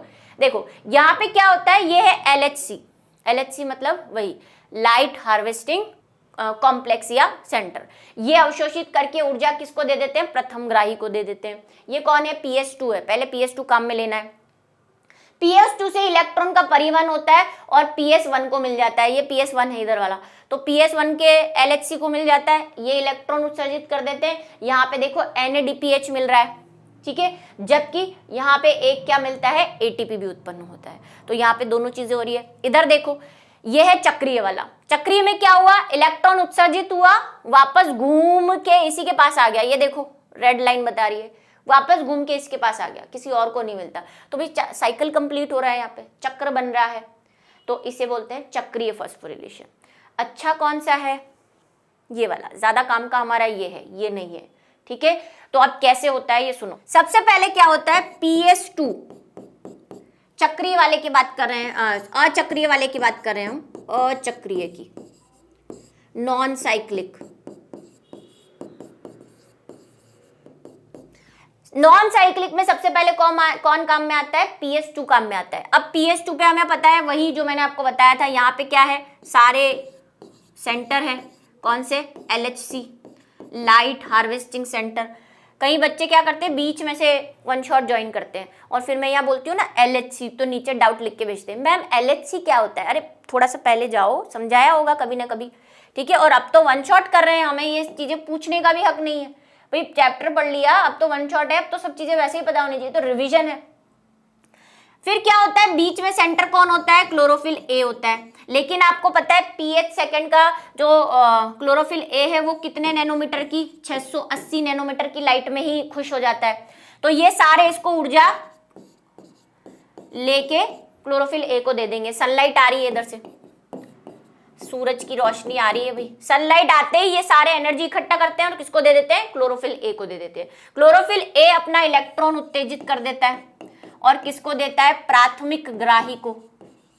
प्राथमिक ग्राही, किसी बुक में अगर कोई नाम लिखा हुआ है आपको नहीं लिखना है क्योंकि एनसीईआरटी में नहीं दिया है, आपके स्कूल में लिखा है तो बात अलग है, मैंने भी क्लास में लिखवाया है, लेकिन ध्यान रखें। और देखो अभी मैं पीक्यू पीए भी बता रही हूँ, यहाँ पे देखो एनसीईआरटी में कुछ नहीं दे रखा, पीक्यू पीसी कुछ भी नहीं दे रखा। तो आप चाहें, अगर आपको स्कूल में नहीं बताया तो आप सिर्फ ये वाला डायग्राम भी बना सकते हैं, पीक्यू पीसी बनाना जरूरी नहीं है, ठीक है। तो क्या होता है, प्राथमिक ग्राही को मिलता है। ये प्राथमिक ग्राही क्या करता है, इस अब यहाँ पे क्या कर रहा है, गेम चल रहा है। जैसे पटाखे के अंदर फुस्सी लगा देते तो पटाखा उड़ता नहीं है, इधर उधर भागता है, ऐसे यहाँ पे इलेक्ट्रॉन को हमने एनर्जी देके पटाखे की लड़ी लगा दी है। तो अभी इधर उधर पासिंग पास खेल रहा है, कभी इधर जा रहा है, कभी इधर जा रहा है, कभी इधर जा रहा है, ऐसे कर रहा है, ठीक है। अब जैसे ही इलेक्ट्रॉन यहाँ पहुंचता है, ये भी इलेक्ट्रॉन को संभाल नहीं पाता, पटाखा लगा हुआ है अभी इलेक्ट्रॉन के अंदर, तो ये इलेक्ट्रॉन किसको दे देता है, प्लास्टोक्विनोन को दे देता है। पीक्यू क्या है, प्लास्टोक्विनोन लिख सकते हैं, जिनको लिखना है साइड में। प्लास्टोक्विनोन से ये आ जाता है साइटोक्रोम B6F के पास। मैं फिर से बोल रही हूं, अगर आपको ये चीज नहीं लिखनी है तो आप एनसीईआरटी में डायरेक्ट इलेक्ट्रॉन को दे दिया है, यहाँ पे अभी मैंने फोटो बताया था उसमें, इससे पहले बोर्ड पे, तो आप ये चीज इग्नोर भी कर सकते हैं अगर नहीं लिखना चाहते हैं, याद नहीं हो रही तो। फिर किसको मिलता है, फिर मिलता है साइटोक्रोम से प्लास्टोसाइनिन को मिलता है। ये नीट के हिसाब से है थोड़ा सा इसलिए, ठीक है। प्लास्टोसाइनिन को मिलता है, प्लास्टोसाइनिन से ये इलेक्ट्रॉन किसको मिलेगा, यहाँ के जो हमारे LHC है, LHC में किसका है ये है PS1 का LHC, और यहाँ पे कौन बैठा है बीच में, क्लोरोफिल ए। इसको कितनी चाहिए, 700। तो भाई यहाँ से जो एनर्जी आई है और वो इनको मिलेगी, ये सारी एनर्जी किसको दे देंगे, क्लोरोफिल ए को। यहाँ का इलेक्ट्रॉन भी खुश हो जाएगा, खुश होते ही उछलेगा, उछल के ये किसको मिलता है, ये मिलता है फेरेडॉक्सिन को। किसको मिलता है, फेरेडॉक्सिन को। यहाँ पे भी प्राथमिक ग्राही है और प्राथमिक ग्राही से ये मिलता है फेरेडॉक्सिन को, FED का मतलब फेरेडॉक्सिन, ठीक है, फेरेडॉक्सिन को मिलता है। अब ये फेरेडॉक्सिन क्या करता है, आगे इस इलेक्ट्रॉन को किसको दे देता है, NADP को दे देता है। NADP क्या करता है, NADP इसको प्राप्त करते ही NADPH बना लेता है, ठीक।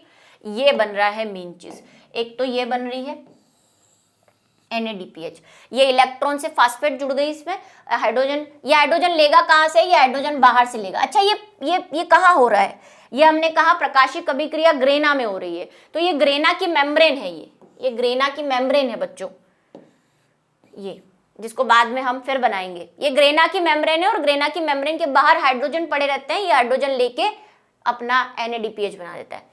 जब इलेक्ट्रॉन ट्रांसपोर्ट हो रहा होता है तो एक और घटना घटती है, साथ में क्या होता है, यहाँ पे एक ATP भी बनता है। ADP किस में बदल जाता है, ATP में बदल जाता है।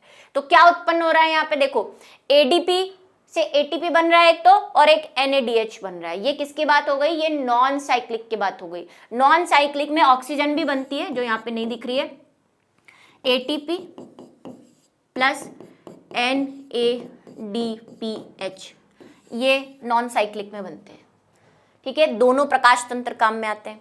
अब साइक्लिक की बात कर लेते हैं। साइक्लिक में कुछ नहीं है, मैं ये हटा दूं, साइक्लिक का ही सेम है, बस ध्यान क्या रखना है, ये आपने नोट कर लिया होगा, मैं इसको हटा रही हूं क्योंकि मुझे यहीं पे साइक्लिक बनाना है, यहाँ पे साइड में।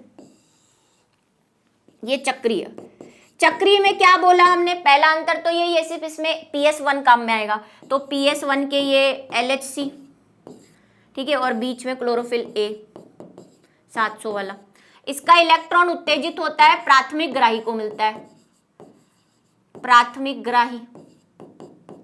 अब ये प्राथमिक ग्राही से फिर वही प्लास्टोक्विनोन PQ, फिर साइटोक्रोम B6 और Pc और वापस इलेक्ट्रॉन इसी के पास आ गया। ये कहीं जाता ही नहीं क्योंकि इसके पास PS सेकंड था ही नहीं। एक अकेला क्या करेगा, अपने ही आपको देगा, है ना, अकेला अकेला। बस यहाँ पे क्या उत्पन्न होती है, एक ATP उत्पन्न होती है यहाँ पे, जैसे यहाँ पे उत्पन्न हो रही थी ATP। यहाँ पे NADPH2 उत्पन्न नहीं होता क्योंकि ये प्रक्रिया कहाँ हो रही है, बात को ध्यान से सुनना। ये वाली जो चीज है ये स्ट्रोमा लेमिला में होती है, जो खाली PS1 है। देखो जो ग्रेना है उसकी मेम्ब्रेन में तो दोनों पाए जाते हैं, PS1 भी पाया जाता है, PS2 भी पाया जाता है, लेकिन PS1 ये चक्रीय वाली क्यों हो रही है, क्योंकि जो स्ट्रोमा लेमिला है, स्ट्रोमा लेमिला बताई थी मैंने क्या होती है स्ट्रोमा लेमिला, वो जो ग्रेना है छोटे छोटे, ये ग्रेना थे सिक्के वाले, दो ग्रेना को जोड़ने वाली जो बीच की लिंक थी उसको स्ट्रोमा लेमिला कह रहे थे। उसमें सिर्फ PS1 ही पाया जाता है, उसमें PS2 होता ही नहीं है। तो ये अकेला अकेले ही बॉल बॉल खेलता रहता है बेचारा, क्या करे अकेला अकेला। तो ये इलेक्ट्रॉन खुद को लेके खुद को ही देता रहता है। अब इसमें सिर्फ ATP बनता है, इसमें NADH2 नहीं बन रहा, क्योंकि भाई NADH2 तो तब बनेगा, NADPH2, जब इलेक्ट्रॉन कहीं और जाएगा। इसने तो खुद ही खा लिया अपना इलेक्ट्रॉन, तो यहाँ पे NADPH2 नहीं बनता, सिर्फ ATP बनती है। ये अंतर है बहुत बड़ा, ठीक है। आ जाए अब, तो ये हो गया अचक्रीय और ये चक्रीय। अब इलेक्ट्रॉन ट्रांसपोर्ट क्या होता है भाई, अभी जो हमने बॉल बॉल का गेम खेला ना, वो इलेक्ट्रॉन ट्रांसपोर्ट है। कई बार बच्चे बोलते हैं अरे ये क्या है, कुछ नहीं, ETS, इलेक्ट्रॉन ट्रांसपोर्ट सिस्टम। अभी हमने क्या किया, PS2 से इलेक्ट्रॉन को उत्तेजित करा और उत्तेजित करके एक के बाद एक वही बॉल बॉल का सिस्टम खेला ना, तो ये इलेक्ट्रॉन क्या हो रहा है, चेन चल रही है एक। यहाँ पे एक और टर्म आती है Z स्कीम की, यहाँ पे एक और टर्म आएगी Z स्कीम की। क्या है Z स्कीम, ये देखो दूसरे बोर्ड पे बताऊं, पहले इलेक्ट्रॉन पढ़ लो। प्रकाश संश्लेषण में प्रकाशिक अभिक्रिया, अच्छा ETC कहाँ हो रही है भाई, प्रकाशिक अभिक्रिया में ही चल रहा है। इलेक्ट्रॉन परिवहन श्रृंखला कहलाती है। इसका किसने किया था भाई, रॉबर्ट हिल ने किया था, इसीलिए तो हम इसको हिल रिएक्शन भी कह रहे हैं। प्रकाशिक अभिक्रिया का ही दूसरा नाम क्या है, हिल, क्योंकि यहाँ पे क्या हो रहा है, इलेक्ट्रॉन का जो है एक से दूसरे वाहक में क्या हो रहा है, स्थानांतरण हो रहा है। इलेक्ट्रॉन को भेज रहे हैं ना, बॉल बॉल खेल रहे हैं इलेक्ट्रॉन के साथ।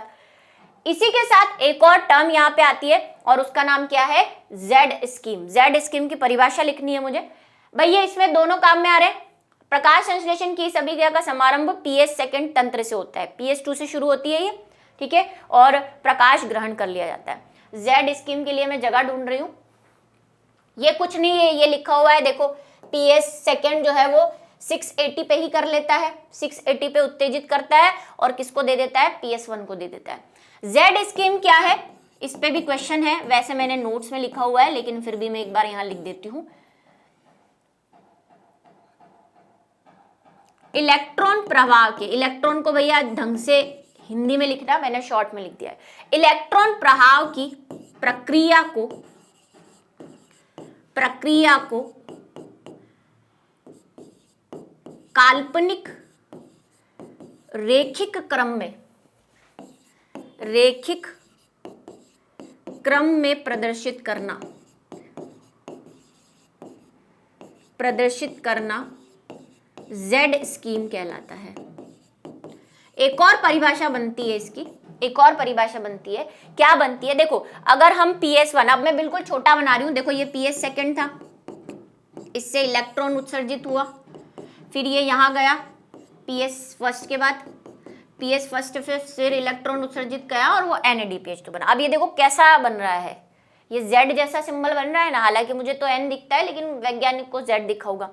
दो चीजें हैं, इलेक्ट्रॉन के प्रभाव को एक तो रैखिक क्रम में प्रदर्शित कर रहे हैं, दूसरी चीज यहाँ पे क्या हो रही है, इलेक्ट्रॉन की ऊर्जा भी पता चल रही है। देखो इलेक्ट्रॉन की ऊर्जा पहले बढ़ी, फिर कम हुई, फिर बढ़ी, तो Z वेव में, Z की डायरेक्शन में इलेक्ट्रॉन की ऊर्जा जो है वो कम या ज्यादा हो रही है, इसीलिए इसको Z स्कीम इसीलिए भी कहते हैं। बुक के अंदर NCERT के अंदर यही लिखा हुआ है कि इलेक्ट्रॉन जो है पहले उत्तेजित होता है, फिर धीमा हो जाता है, फिर उत्तेजित होता है, तो Z की फॉर्म में आती है, इसीलिए इसे Z स्कीम कहते हैं। इस पे क्वेश्चन आ सकता है, इंपॉर्टेंट है बच्चों, शॉर्ट में हो गया। अब जल का प्रकाशिक अपघटन, अब ये जो अभिक्रिया हो रही है, ये जो हम इलेक्ट्रॉन खेले अभी, कि हमने कहा क्लोरोफिल को जो है क्या मिला, इलेक्ट्रॉन उत्तेजित कर दिया। अब ये इलेक्ट्रॉन क्लोरोफिल के पास आया कहां से, तो ये इलेक्ट्रॉन देने का काम क्लोरोफिल को कौन करता है, जल करता है। भाई फोटोसिंथेसिस में जल का क्या काम है, यही काम है, एक तो ऑक्सीजन देनी है इसको, दूसरा इसको इलेक्ट्रॉन देना है। भाई क्लोरोफिल ने एक बार इलेक्ट्रॉन उत्सर्जित कर लिया, एक बार एटीपी बना लिए, लेकिन हमें कितने एटीपी चाहिए, हमें प्रकाश संश्लेषण की क्रिया में 18 एटीपी 12 NADPH चाहिए। आगे जो रिएक्शन करवानी है ना हमें अप्रकाशिक, उसमें हमें ये चाहिए। अब एक बार में तो एक ही एटीपी उत्पन्न हो रहा है, अब इलेक्ट्रॉन के साथ बार बार खेलना पड़ेगा, बार बार इलेक्ट्रॉन को उत्तेजित करना पड़ेगा। अब ये इलेक्ट्रॉन आएंगे कहां से, तो ये इलेक्ट्रॉन कौन देगा, जल देगा। तो इसे कहते हैं जल का प्रकाशिक, क्योंकि प्रकाश की उपस्थिति में हो रहा है। लाइट आई ना, उसी से इलेक्ट्रॉन उत्तेजित हुआ। प्रकाश की उपस्थिति में जल के अपघटन से H+ और OH आयन बनते हैं और इस प्रक्रिया को प्रकाशिक जल अपघटन कहते हैं। कैसे हो रहा है ये, इसकी एक रिएक्शन दे रखी है आपको एनसीईआरटी में, 2H2O गिव्स 4H+ प्लस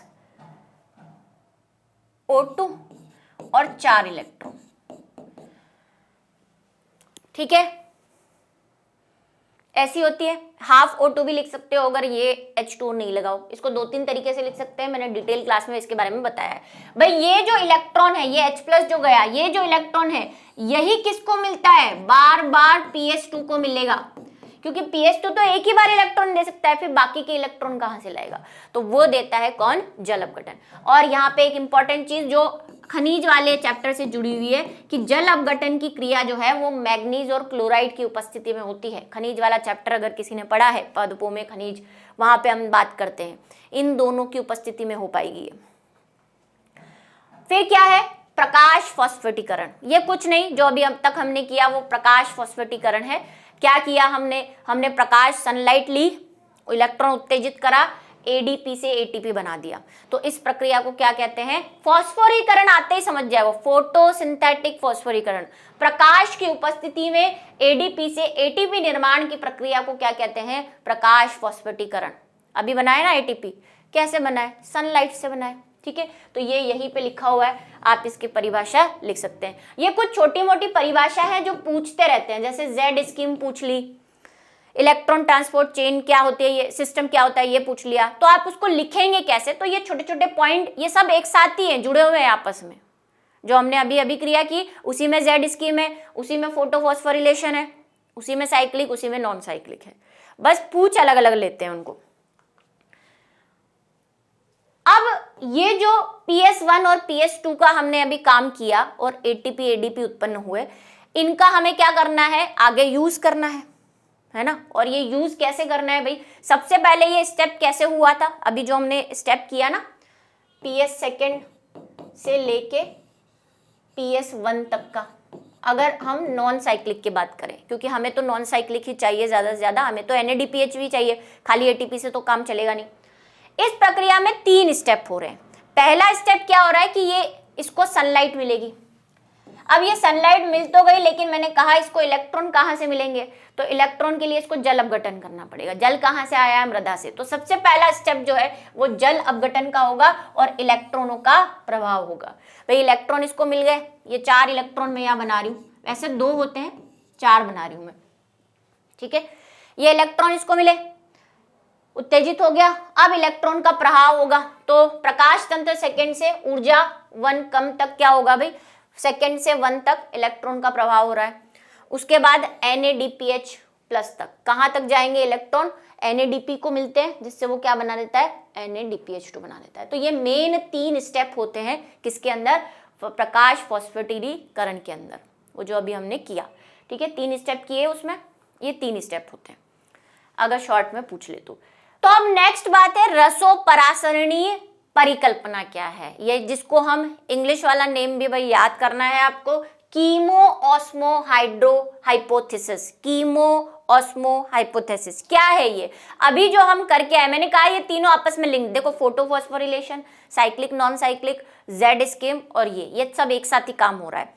अब हमने कहा कि जो हमने प्रकाश तंत्र 1, 2 में वो पासिंग पास खेला, उसके अंदर ATP उत्पन्न हुए, लेकिन ये ATP उत्पन्न कैसे हुए, ये ATP उत्पन्न होने की जो घटना है, जो राज है, वो कुछ इस प्रकार का है, जिसको अभी हम डिस्कस करेंगे। इसके भी आने के चांसेस हैं बच्चों, बहुत इंपॉर्टेंट। हरित लवक में एटीपी का संश्लेषण होता है और एटीपी संश्लेषण का वर्णन रसोपरासनीय परिकल्पना के आधार पर समझाया जाता है। ठीक है, ये सांद्रता प्रवणता पे डिपेंड करता है। सांद्रता प्रवणता क्या होती है?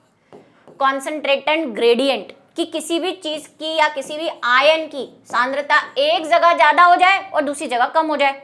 अब यहाँ पे आयन कौन सा है? यहाँ पे हमारे हाइड्रोजन की बारी है। हाइड्रोजन की एक जगह सांद्रता ज्यादा हो जाती है और एक जगह कम हो जाती है, और उसी को बैलेंस करने के चक्कर में एटीपी की उत्पत्ति होती है, जन्म हो जाता है भाई एटीपी का। कैसे हो रहा है वो सुनो अब। चलो देखें, अब देखो जो हमने अभी तक किया है उसको मैं आपको बता रही हूँ कि क्लोरोप्लास्ट में वो कहाँ कहाँ हो रहा है और कैसे एटीपी उत्पादन हो रहा है। सुनो मेरी बात को। यहाँ पे क्या होता है, ये हमारा क्या बना रही हूँ बच्चों में, ये समझ गए आप? ये हमारा थाइलेकॉइड है, ग्रेना। ठीक है, ग्रेना ये ऐसा बना रहे हैं ना हम, ऐसा ये ग्रेना ऐसा बना रहे हैं, इसको मैंने बड़ा करके बनाया है। एक थाइलेकॉइड को या ग्रेना की एक जो प्लेट है, भाई सिक्के पड़े हैं ऐसे, है ना, इसमें से ये एक को मैं बड़ा करके बता रही हूँ कि अंदर से कैसा है। तो ये अंदर से ऐसा है, ये डबल मेम्ब्रेन है। अब ये इसकी जो अंदर वाली मेम्ब्रेन है उसको मैं डैश के फॉर्म में बना रही हूँ। ये हमारा एक क्या है, ये थाइलेकॉइड है, ग्रेना है। इसकी ये गुहा है, क्या है? गुहा। और बाहर ये क्या है? झिल्ली है, इसकी थाइलेकॉइड की झिल्ली है। समझ गए बात को? अब मेरी बात को ध्यान से सुनो। यहाँ पे है पीएस सेकेंड, देखो फिर से वही प्रक्रिया वापस चला रही हूं मैं। ये पीएस सेकेंड है, इससे इलेक्ट्रॉन उत्तेजित होगा। अब मैं बिल्कुल शॉर्ट में बना रही हूँ क्योंकि रियल डायग्राम हमने क्लास में बना रखा है, वहां से ले सकते हैं। बार बार अभी जो मैं बना के आई हूँ फिर से उसको बनाना थोड़ा सा डिफिकल्ट और टाइम वेस्टिंग है, वन शॉट कर रहे हैं हम। तो प्राथमिक ग्राही को मिलता है ये, ठीक है, यहां से ये इधर जाता है, प्लास्टोक्विनोन, प्लास्टोसाइनिन जो भी है आपके, PS1 यहाँ पे आता है।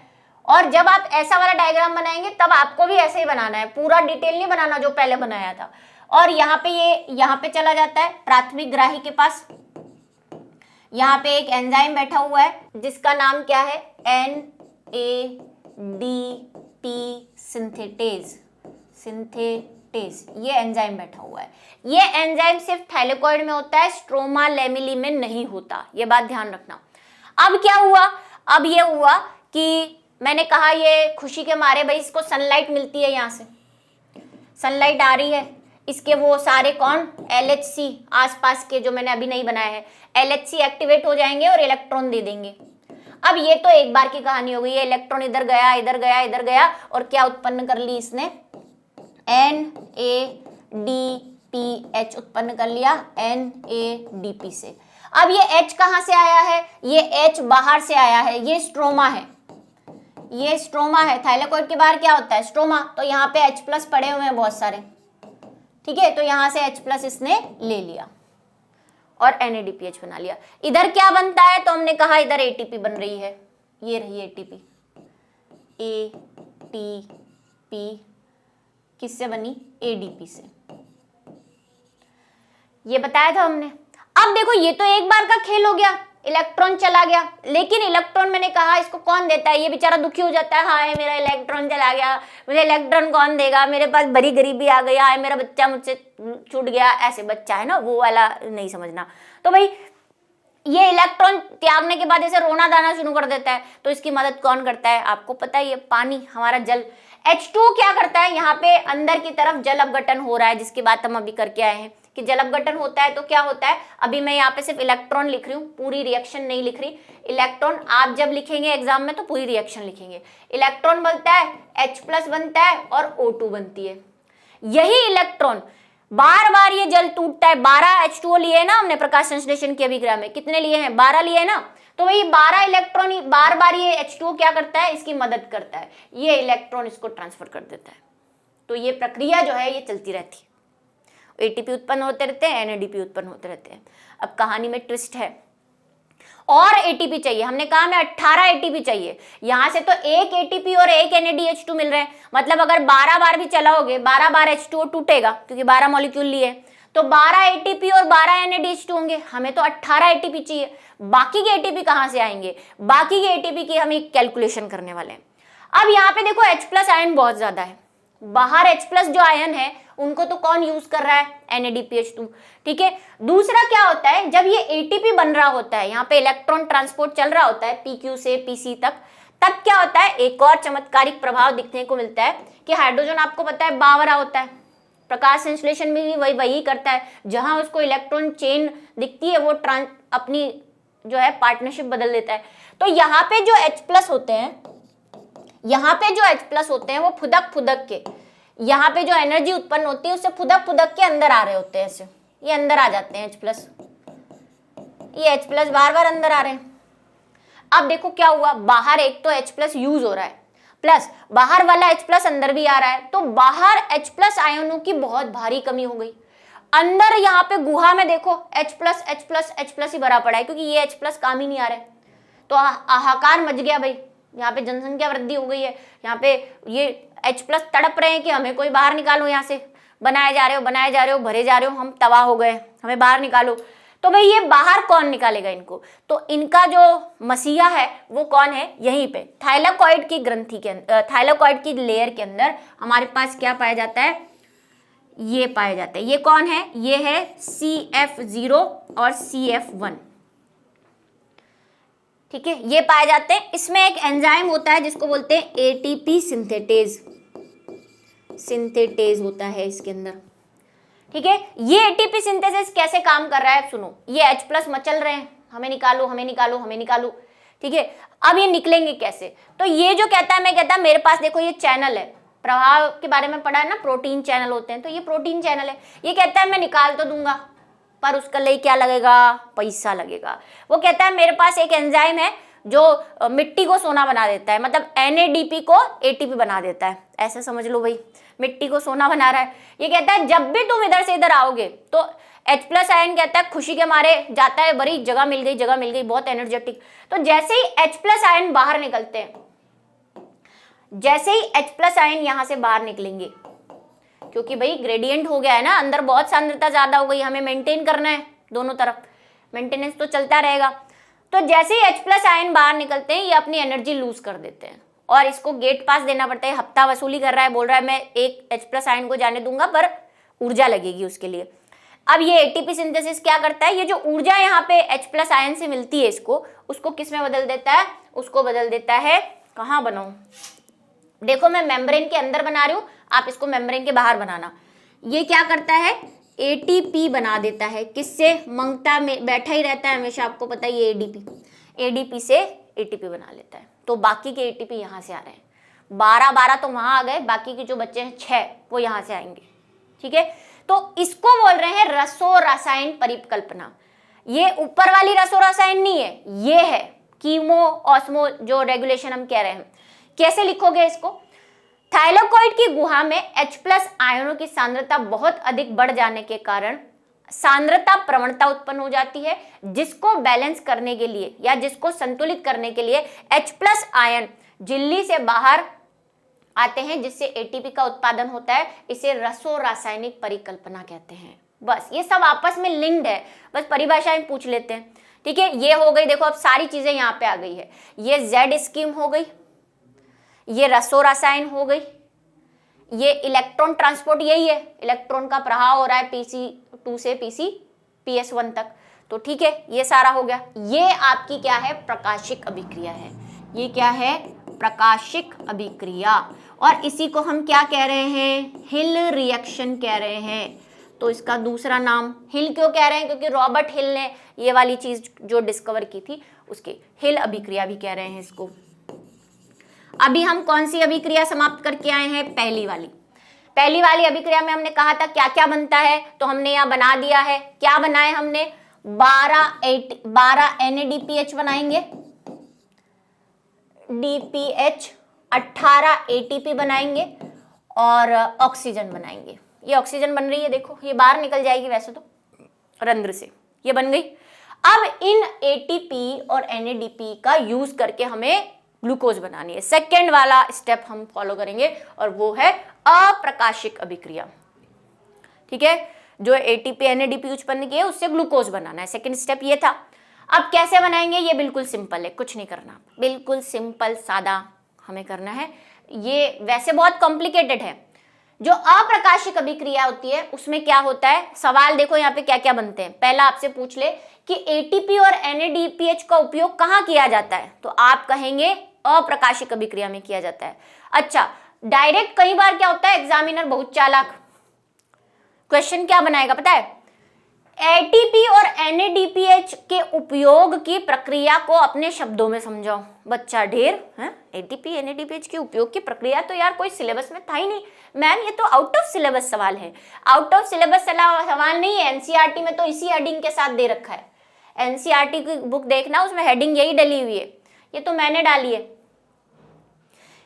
यहीं पे तो उपयोग कर रहे हैं एटीपी और इसी सवाल को ऐसे पूछ ले कि एटीपी और NADPH उत्पन्न करने की प्रक्रिया समझाओ, तो कौन सी अभिक्रिया लिखोगे, प्रकाशिक अभिक्रिया। उपयोग करने की बताओ तो अप्रकाशिक अभिक्रिया।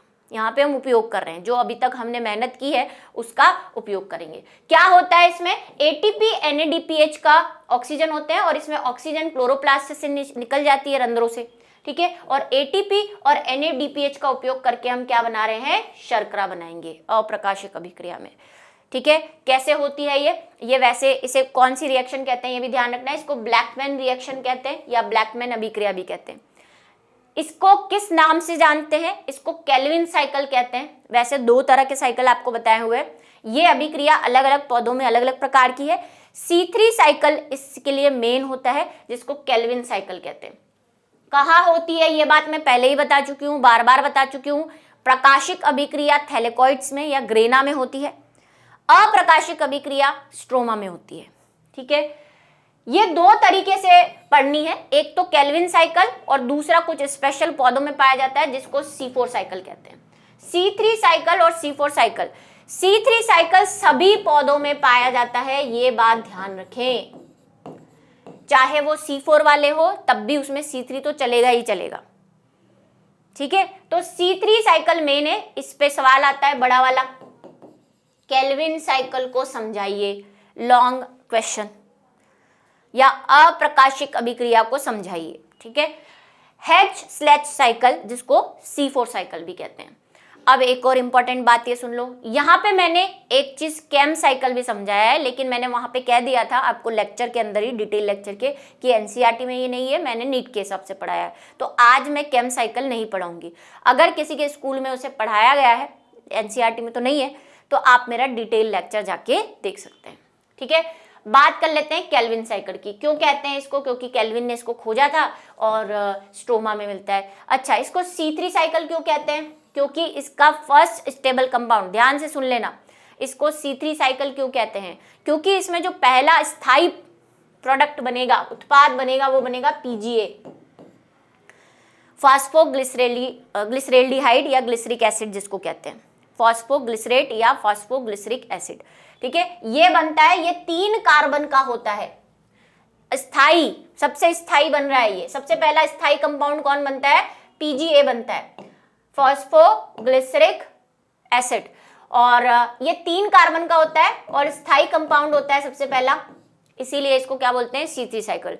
स्थायी क्यों बोल रहे हैं, क्योंकि मैंने आपसे कहा था कि C4 साइकिल बहुत बड़ा है, कम से कम इसमें 15-20 नाम है, लेकिन हमें क्लास 11th में वो 15-20 नाम नहीं पढ़ने। तो ये जो PGA बना है ना, ये PGA से पहले भी बहुत सारे कंपाउंड बनते हैं, लेकिन वो अस्थायी होते हैं, टेम्परेरी होते हैं। सबसे पहला स्थायी कंपाउंड यही बनता है, इसीलिए इसके नाम पे इसको C3 साइकिल कहते हैं। सारी चीजें यहाँ पे लिखी हुई है, ये बेंसन ने की थी इसकी खोज, ठीक है। और इसको C3 साइकिल क्यों कहते हैं, क्योंकि आंसर ये रहा भाई, क्योंकि इसमें 3-फॉस्फोग्लिसरेल्डिहाइड निर्मित होता है, इसीलिए इसे 3C साइकिल बोलते हैं। और क्योंकि जिन पौधों में ये साइकिल पाया जाता है, आपको पूछ ले C3 पौधे कौन से होते हैं भाई, जिसमें C3 साइकिल मिलता है वो C3 पौधे होते हैं। बिल्कुल सिंपल सी बात है, थोड़ा थोड़ा दिमाग लगाया करो अपना, हर जगह पे सवाल ऐसे ही आते हैं। ये 3 चरणों में होता है, 3 स्टेप है इसके, उसके भी 3 थे, इसके भी 3 हैं। क्या 3 स्टेप है, इजी से हैं, मतलब कि मैंने जैसे कहा कि जब इसको ग्रेजुएशन में आप पढ़ोगे ना, तो माथा पकड़ के मुझे याद कर लेना कि मैम ने ऐसे कहा था। बढ़िया वाले नाम है अंदर केमिस्ट्री के, कम से कम 15-20 है ना। यहाँ तो हम बहुत शॉर्ट में कर रहे हैं, तो खुश हो जाना, इसको देख के मुंह मत बिगाड़ा करो है ये मैम C3 साइकिल याद नहीं हो। सबसे ईजीएस्ट, मतलब इससे ईजी तो एनसीईआरटी कर भी नहीं सकती इसको। 3 स्टेप है इसमें, कार्बोक्सिलेशन, नाम से चीजें याद कर लिया करो। कार्बोक्सिलेशन मतलब क्या होगा, इसमें कार्बन डाइऑक्साइड जुड़ेगी पहले स्टेप में। दूसरा है ग्लाइकोलाइटिक व्युत्क्रम, ठीक है। ग्लाइकोलाइटिक व्युत्क्रम में क्या होगा भाई, यहाँ पे है ना ट्रायोज बनेगा, ठीक है, PgAl टूटेगा और ट्रायोज बनेगा। फिर राइबोलेज बिसफॉस्फेट का, इसको आपके एनसीईआरटी ने अपचेन के नाम से दे रखा है, तो आप अपचेन लिख देना बच्चों, ठीक है। लेकिन ये वाला अगर आपको स्कूल में मुझे नहीं लगता आपको करवाया होगा, आप तो अपचेन के नाम से याद करना। दूसरा होता है अपचेन और तीसरा होता है राइबोलोज का पुनः जनन, मतलब फिर से बनना, ठीक है। अब स्टेप की तरफ आ जाते हैं। सबसे पहला स्टेप क्या है, कार्बोक्सिलेशन। पहले मैं पढ़ा देती हूँ फिर समझाऊंगी। कार्बोक्सिलेशन में क्या होगा, कार्बोक्सिलेशन में यहाँ पे एक एंजाइम काम में आता है जिसको हम कहते हैं Rubisco enzyme, RUBISCO, Rubisco enzyme काम में आता है। ये रुबिस्को एंजाइम क्या करता है, क्या नाम है इसका, राइबोलोज बिस कार्बोक्सिलेज ऑक्सीजनेज, ठीक है। क्या नाम है, राइबोलोज बिस कार्बोक्सिलेज ऑक्सीनेज, ये नाम है इसका, इसीलिए इसको शॉर्ट में रुबिस्को कहते हैं। ये दोनों से बेचारे को प्यार है, इसको ऑक्सीजन से भी प्यार होता है, इसको कार्बन डाइऑक्साइड से भी प्यार होता है, लेकिन ऑक्सीजन से ज्यादा प्यार होता है। तो अभी ये जो कहानी आने वाली है आगे, उसमें हम देखेंगे कि इसके ऑक्सीजन की प्यार की कहानी के नतीजे जो हैं वो प्लांट को भुगतने पड़ते हैं। अभी बात करेंगे यहाँ पे क्या होता है। सबसे पहले क्या होगा, पहले वाले स्टेप में हमारे पास एक होता है राइबोलोज 1,5 डाइफॉस्फेट भी कहते हैं इसको, बिसफॉस्फेट भी कहते हैं, बिसफॉस्फेट।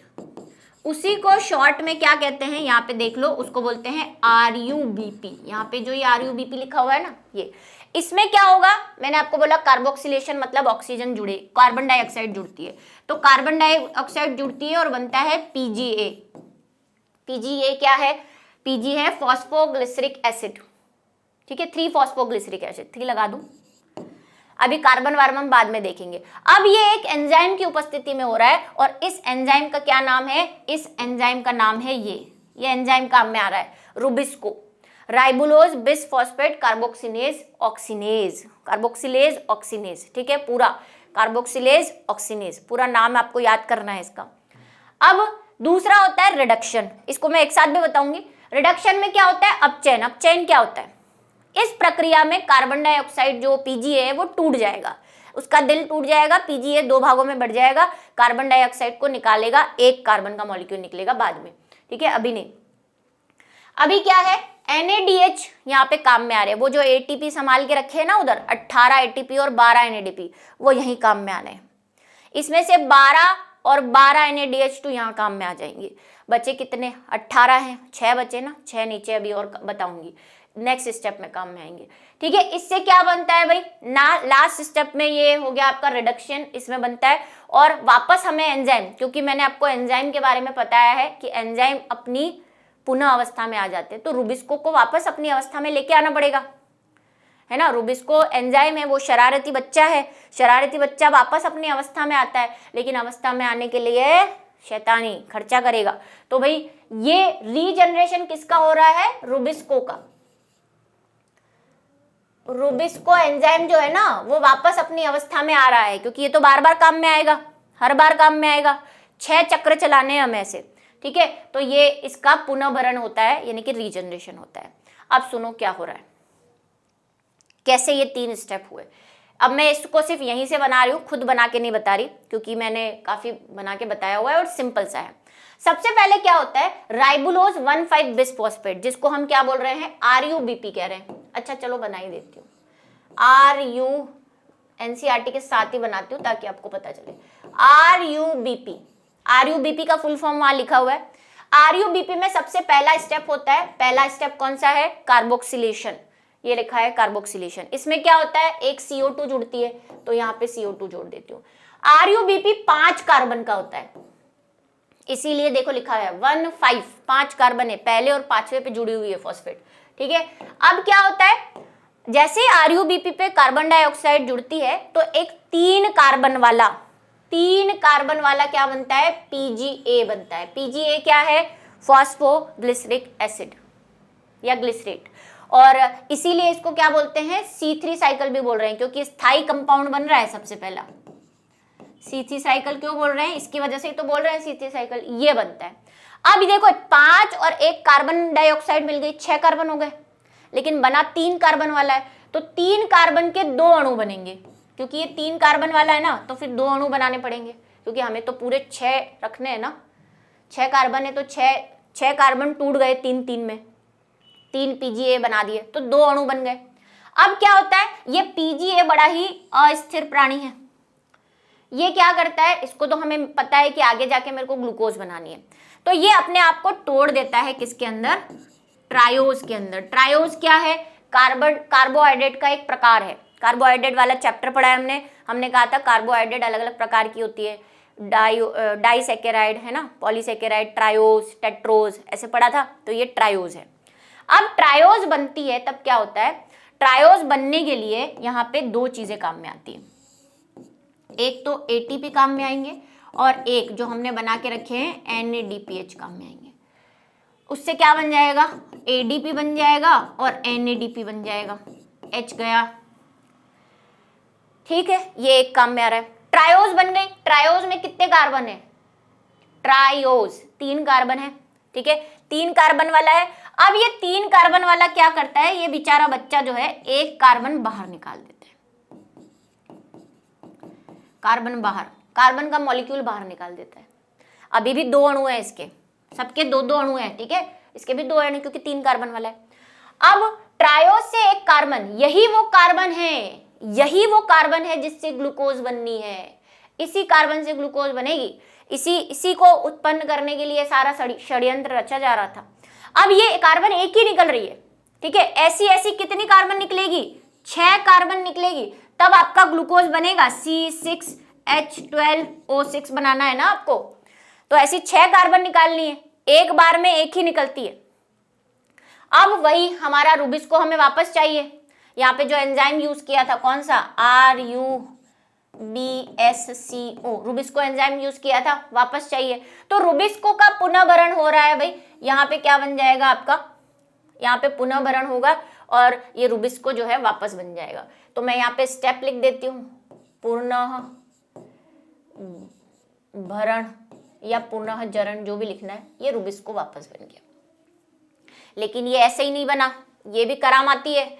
ये क्या करेगा, अच्छा रूबिस्को एंजाइम नहीं, ये बन रहा है, सॉरी है ना, मैंने थोड़ा सा रूबिस्को एंजाइम बोल दिया भाई। ये हमें बार बार चाहिए क्योंकि ऐसे 6 कार्बन निकालने हैं हमें, तो इसको यहाँ पे रेडी रहना पड़ेगा ना कार्बन डाइऑक्साइड को लेने के लिए।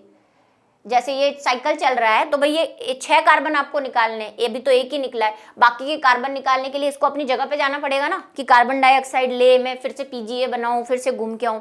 तो जो RUBP है, राइबोलोज बिसफॉस्फेट, वो दोबारा बनता है। मैं बीच में एंजाइम बोल रही थी, उसके लिए सॉरी, वही मैं थोड़ा सा फ्लो, एंजाइम नहीं, ये बनता है, ये दोबारा बनता है, पुनर्भरण बनेगा इसका।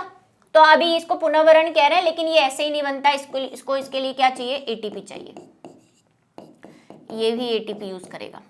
अब देखो कितने ATP चाहिए, सुनो मेरी बात, 6 कार्बन हमें चाहिए क्योंकि हमें ग्लूकोज बनाना है। तो इस साइकिल को कितनी बार चलाना पड़ेगा, C3 साइकिल को कितनी बार चलाना पड़ेगा, 6 बार चलाना पड़ेगा। 6 बार, एक बार में कितने ATP काम में आ रहे हैं, एक ATP यहाँ पे आ रहा है, एक ATP यहाँ पे आ रहा है, 2 ATP काम में आ रहे हैं एक बार में। और कितने NADP काम में आ रहे हैं, एक NADP है,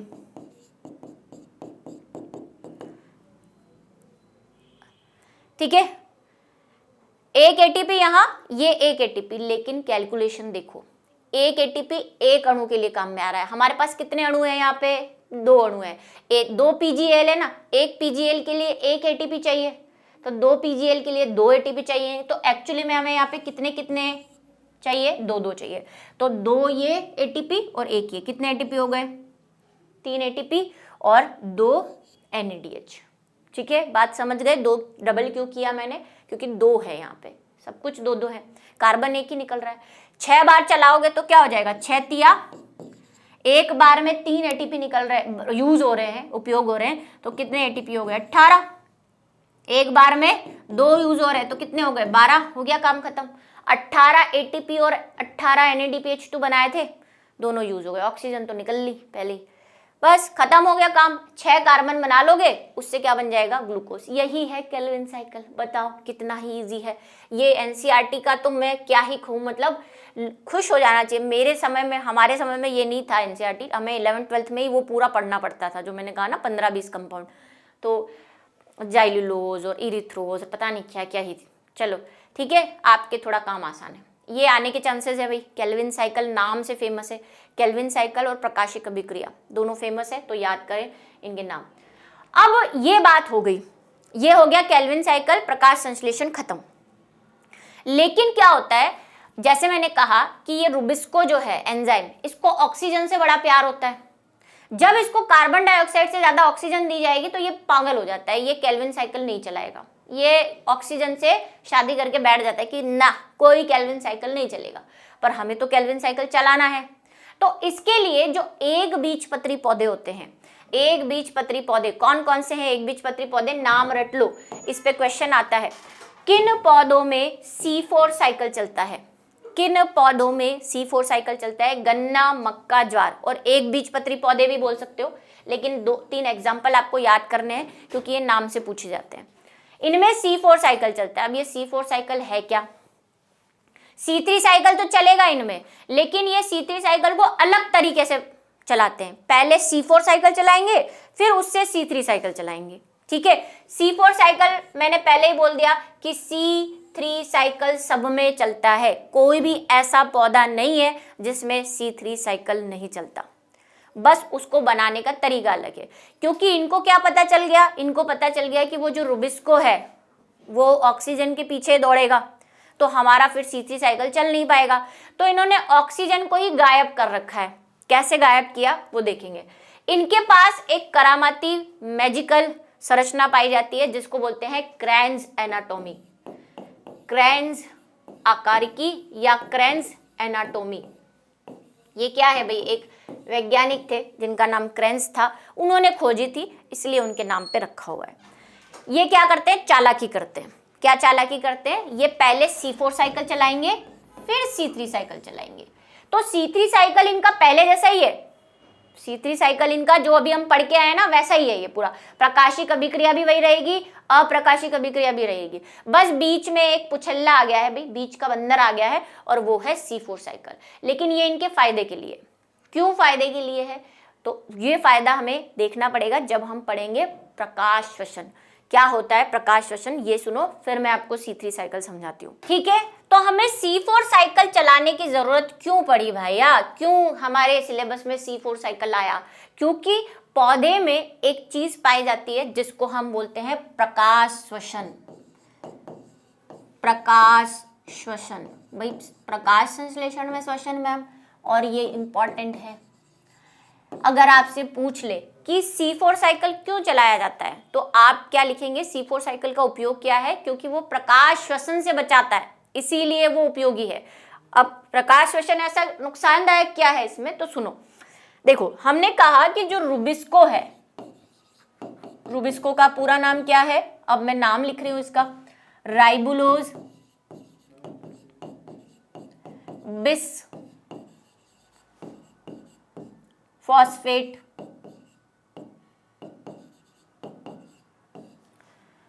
कार्बोक्सी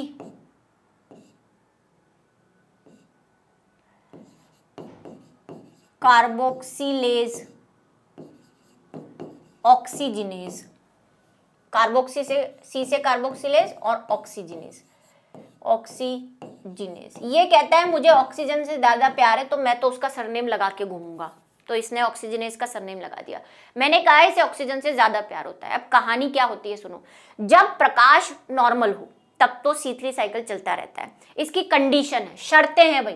प्रकाश श्वसन एक बुरी चीज है बच्चों, ये बुरा है, हमें नहीं चाहिए, ये बुरा है, ये बैड बॉय है, ये हमें चाहिए नहीं। प्रकाश, पौधों को प्रकाश श्वसन नहीं चाहिए।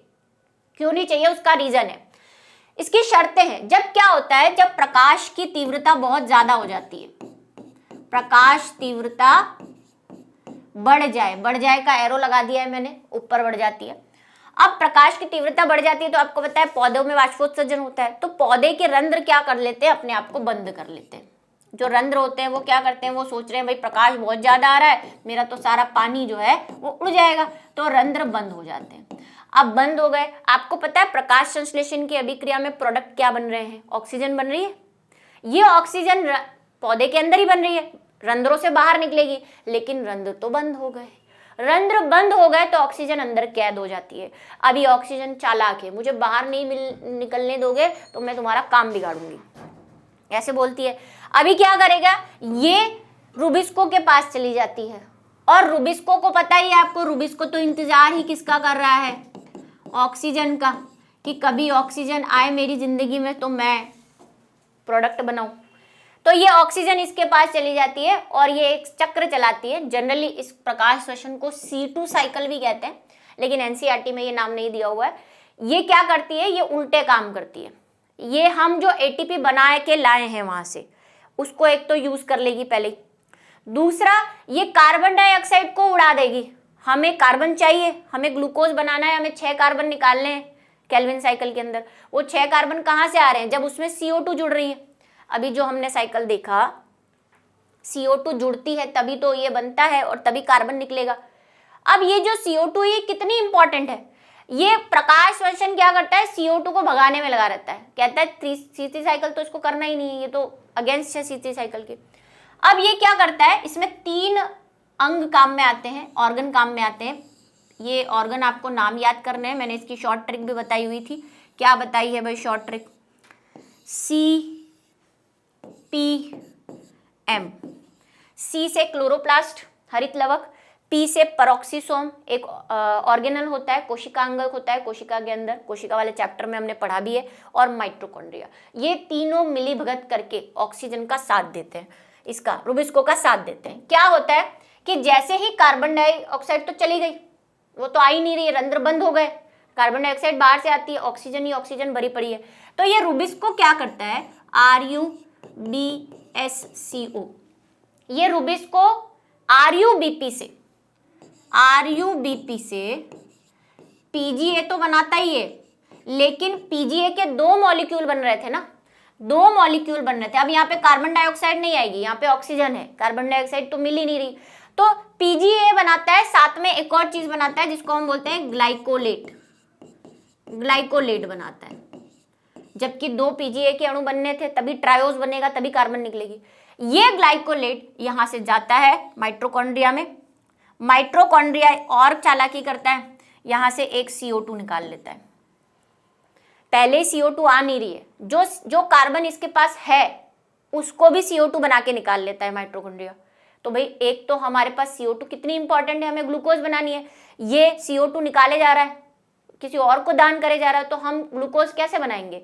दूसरा, जो ATP हम बना रहे हैं, ATP कितने जरूरी है, आगे काम में लेने हमें केल्विन साइकिल के अंदर, ये ATP को उड़ाया जा रहा है, ये ATP को भी यहाँ से छोड़ देता है। जब इसका पुनर्भरण होता है ना RuBP का, जो केल्विन साइकिल में, वैसे यहाँ पे भी पुनर्भरण होता है, तो यहाँ पे ATP भी यूज हो जाते हैं। ATP यूज होके क्या बना लेता है, ADP बना लेता है।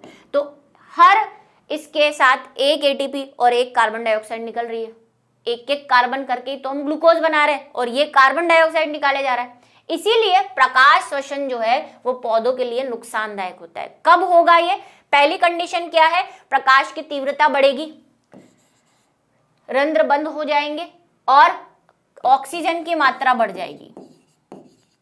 ऑक्सीजन बढ़ जाती है, कार्बन डाइऑक्साइड कम हो जाती है, तभी होगा ये, ऐसे नॉर्मल डेज में नहीं होगा।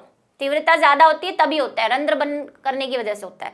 तो हमें ये नहीं होने देना है, हमें ये नहीं होने देना। तो इसके लिए एक बीजपत्रियों ने जो रास्ता निकाला है वो क्या है, H साइकिल। ये कह रहे हैं हम रुबिस्को को बेवकूफ बनाएंगे, हम C3 साइकिल बाद में चलाएंगे, हम पहले C4 साइकिल बनाएंगे। हम कार्बन डाइऑक्साइड को पहले कैद करके उसका रूप बदल के लाएंगे और ऑक्सीजन को अंदर आने ही नहीं देंगे। तो आप बोलोगे कैसे अंदर नहीं आने देंगे, तो ये वो काम किससे करते हैं, उन्होंने भूल भुलैया बना के रखी है, रास्ते बदल दिए अपने। और यहाँ की जो भूल भुलैया है वो कौन है, क्रेन्ज आकार की है। उन्होंने अपने पत्ती के अंदर ऐसी संरचना बना ली जिससे कि वो C4 साइकिल अलग चलाते हैं, C3 साइकिल अलग चलाते हैं। पहले कार्बन डाइऑक्साइड को कैद करके रख लेते हैं, फिर जब प्रकाश की तीव्रता कम होती है तब C3 साइकिल चलाएंगे। ठीक है, क्या करते हैं इसमें, इसमें हमारे पास दो तरह की संरचनाएं पाई जाती है। अच्छा, इसको C4 साइकिल क्यों कह रहे हैं, उसको C3 क्यों कह रहे थे, क्योंकि स्थायी कंपाउंड PgAl बन रहा था। यहाँ पे स्थायी कंपाउंड क्या बनता है, स्थायी कंपाउंड ऑक्जेलो एसिटिक एसिड बनता है, इसीलिए इसको C4 चक्र कह रहे हैं। दोनों के नाम इसी पे दिए हुए।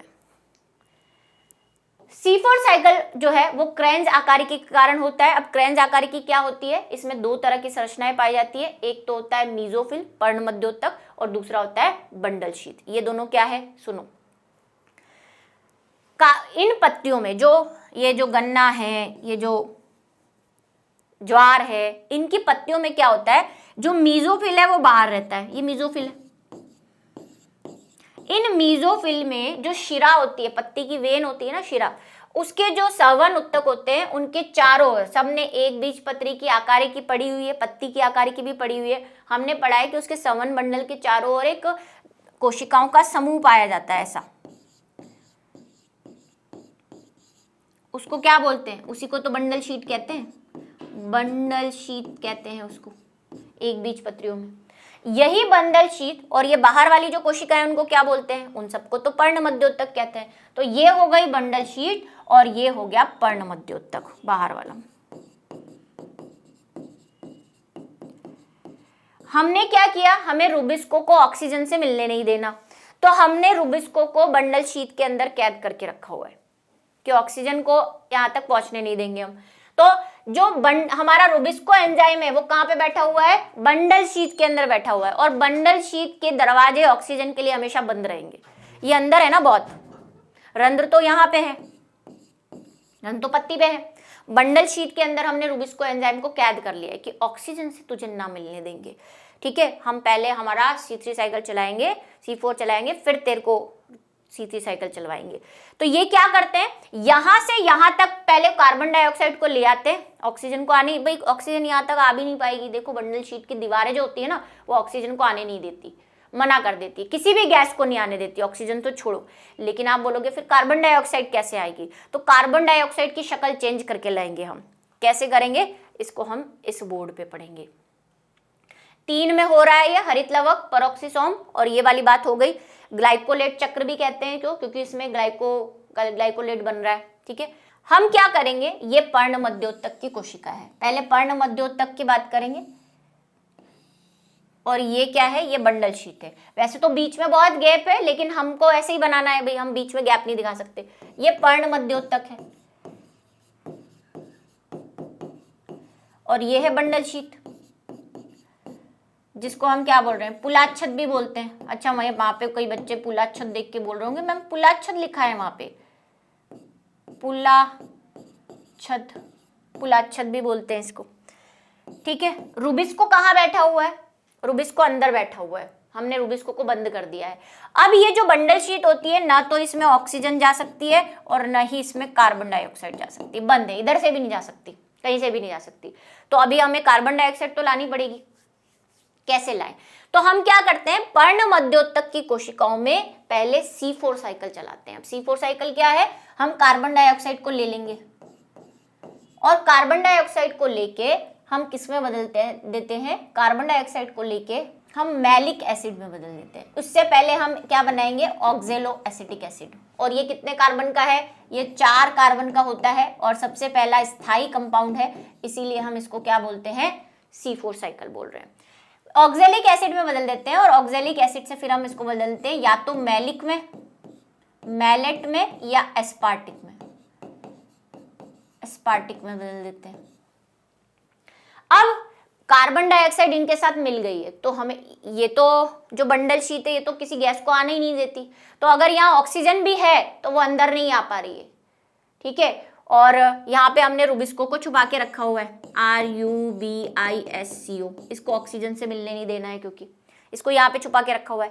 अब ये मैलेट क्या करता है, ये मैलेट तो आ जा सकता है, तो मैलेट बंडल शीट के अंदर आ जाता है और अपने आप को किस में तोड़ देता है, पाइरूवेट में तोड़ देता है।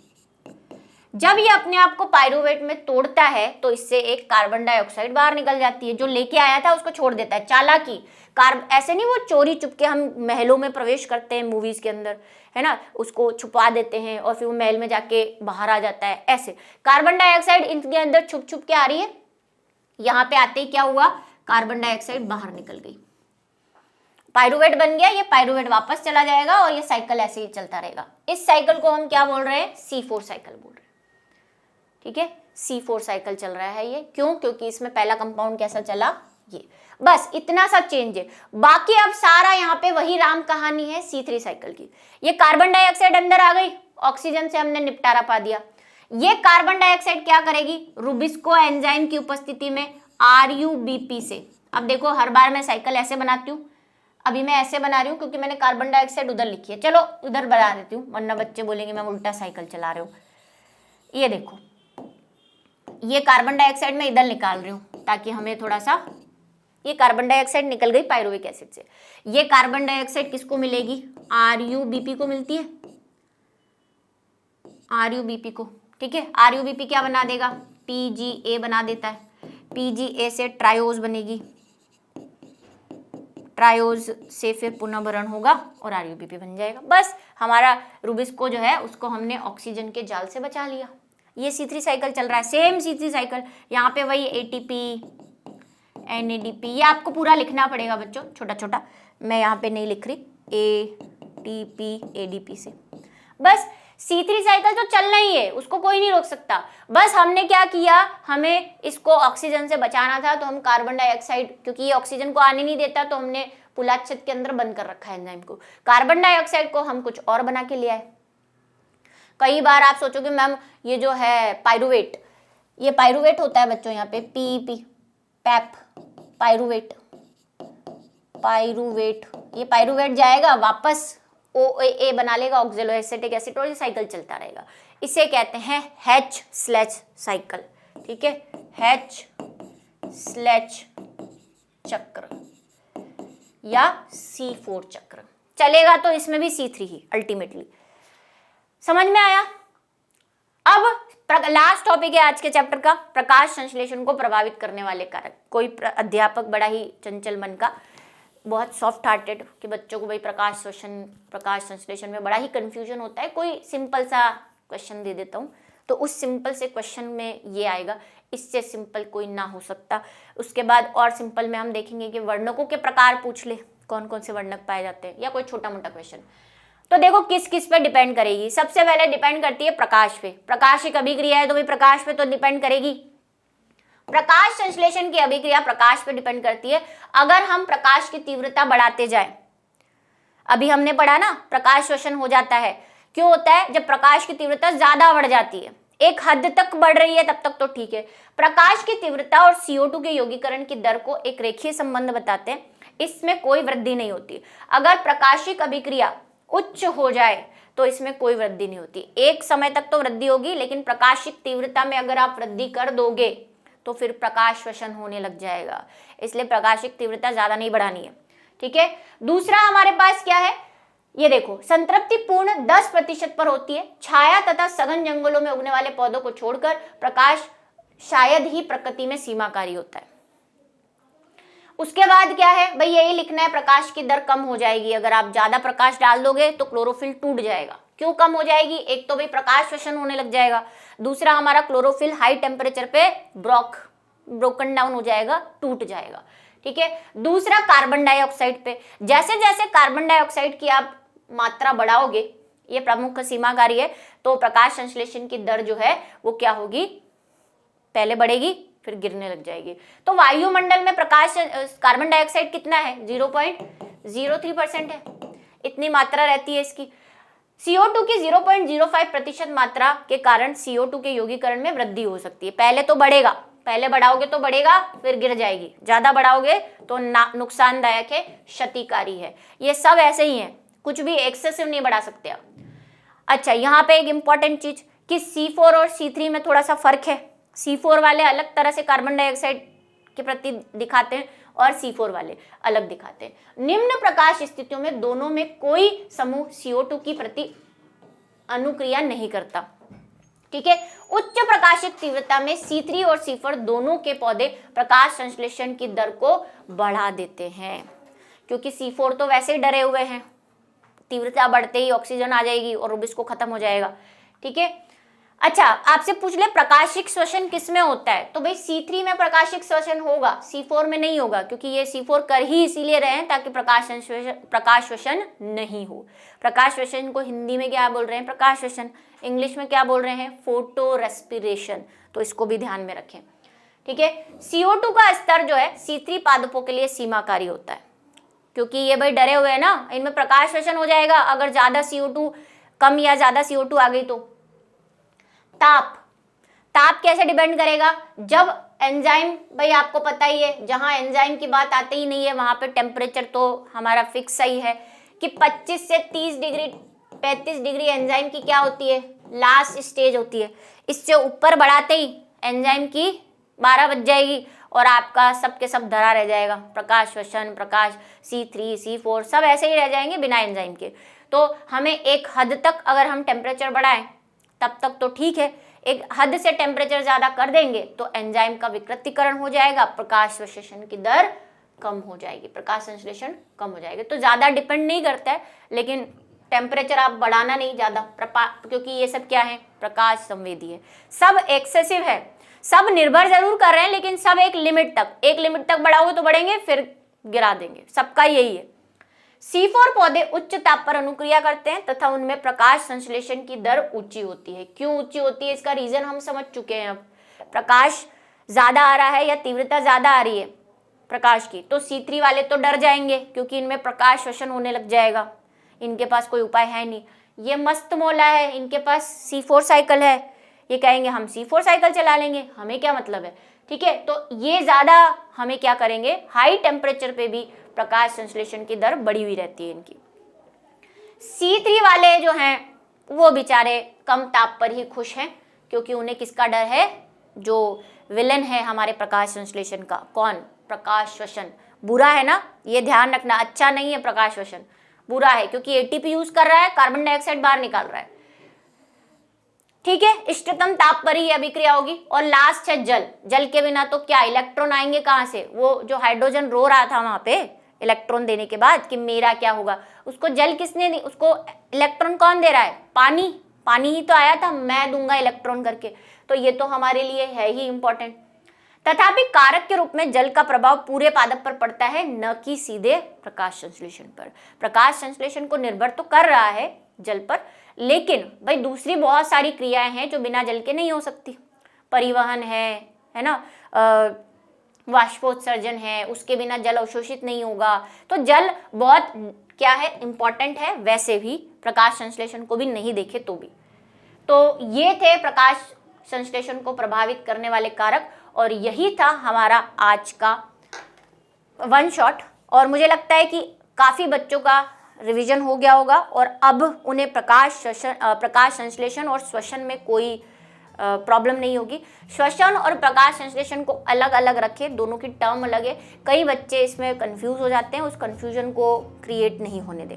ठीक है। और प्रकाश श्वसन अलग चीज है, उसको श्वसन से रिलेट मत कर लेना। ठीक है। तो लाइक शेयर तो आप कर ही देंगे, सब्सक्राइब भी आप कर देंगे। मिलेंगे नेक्स्ट वन शॉट के अंदर, तब तक के लिए धन्यवाद।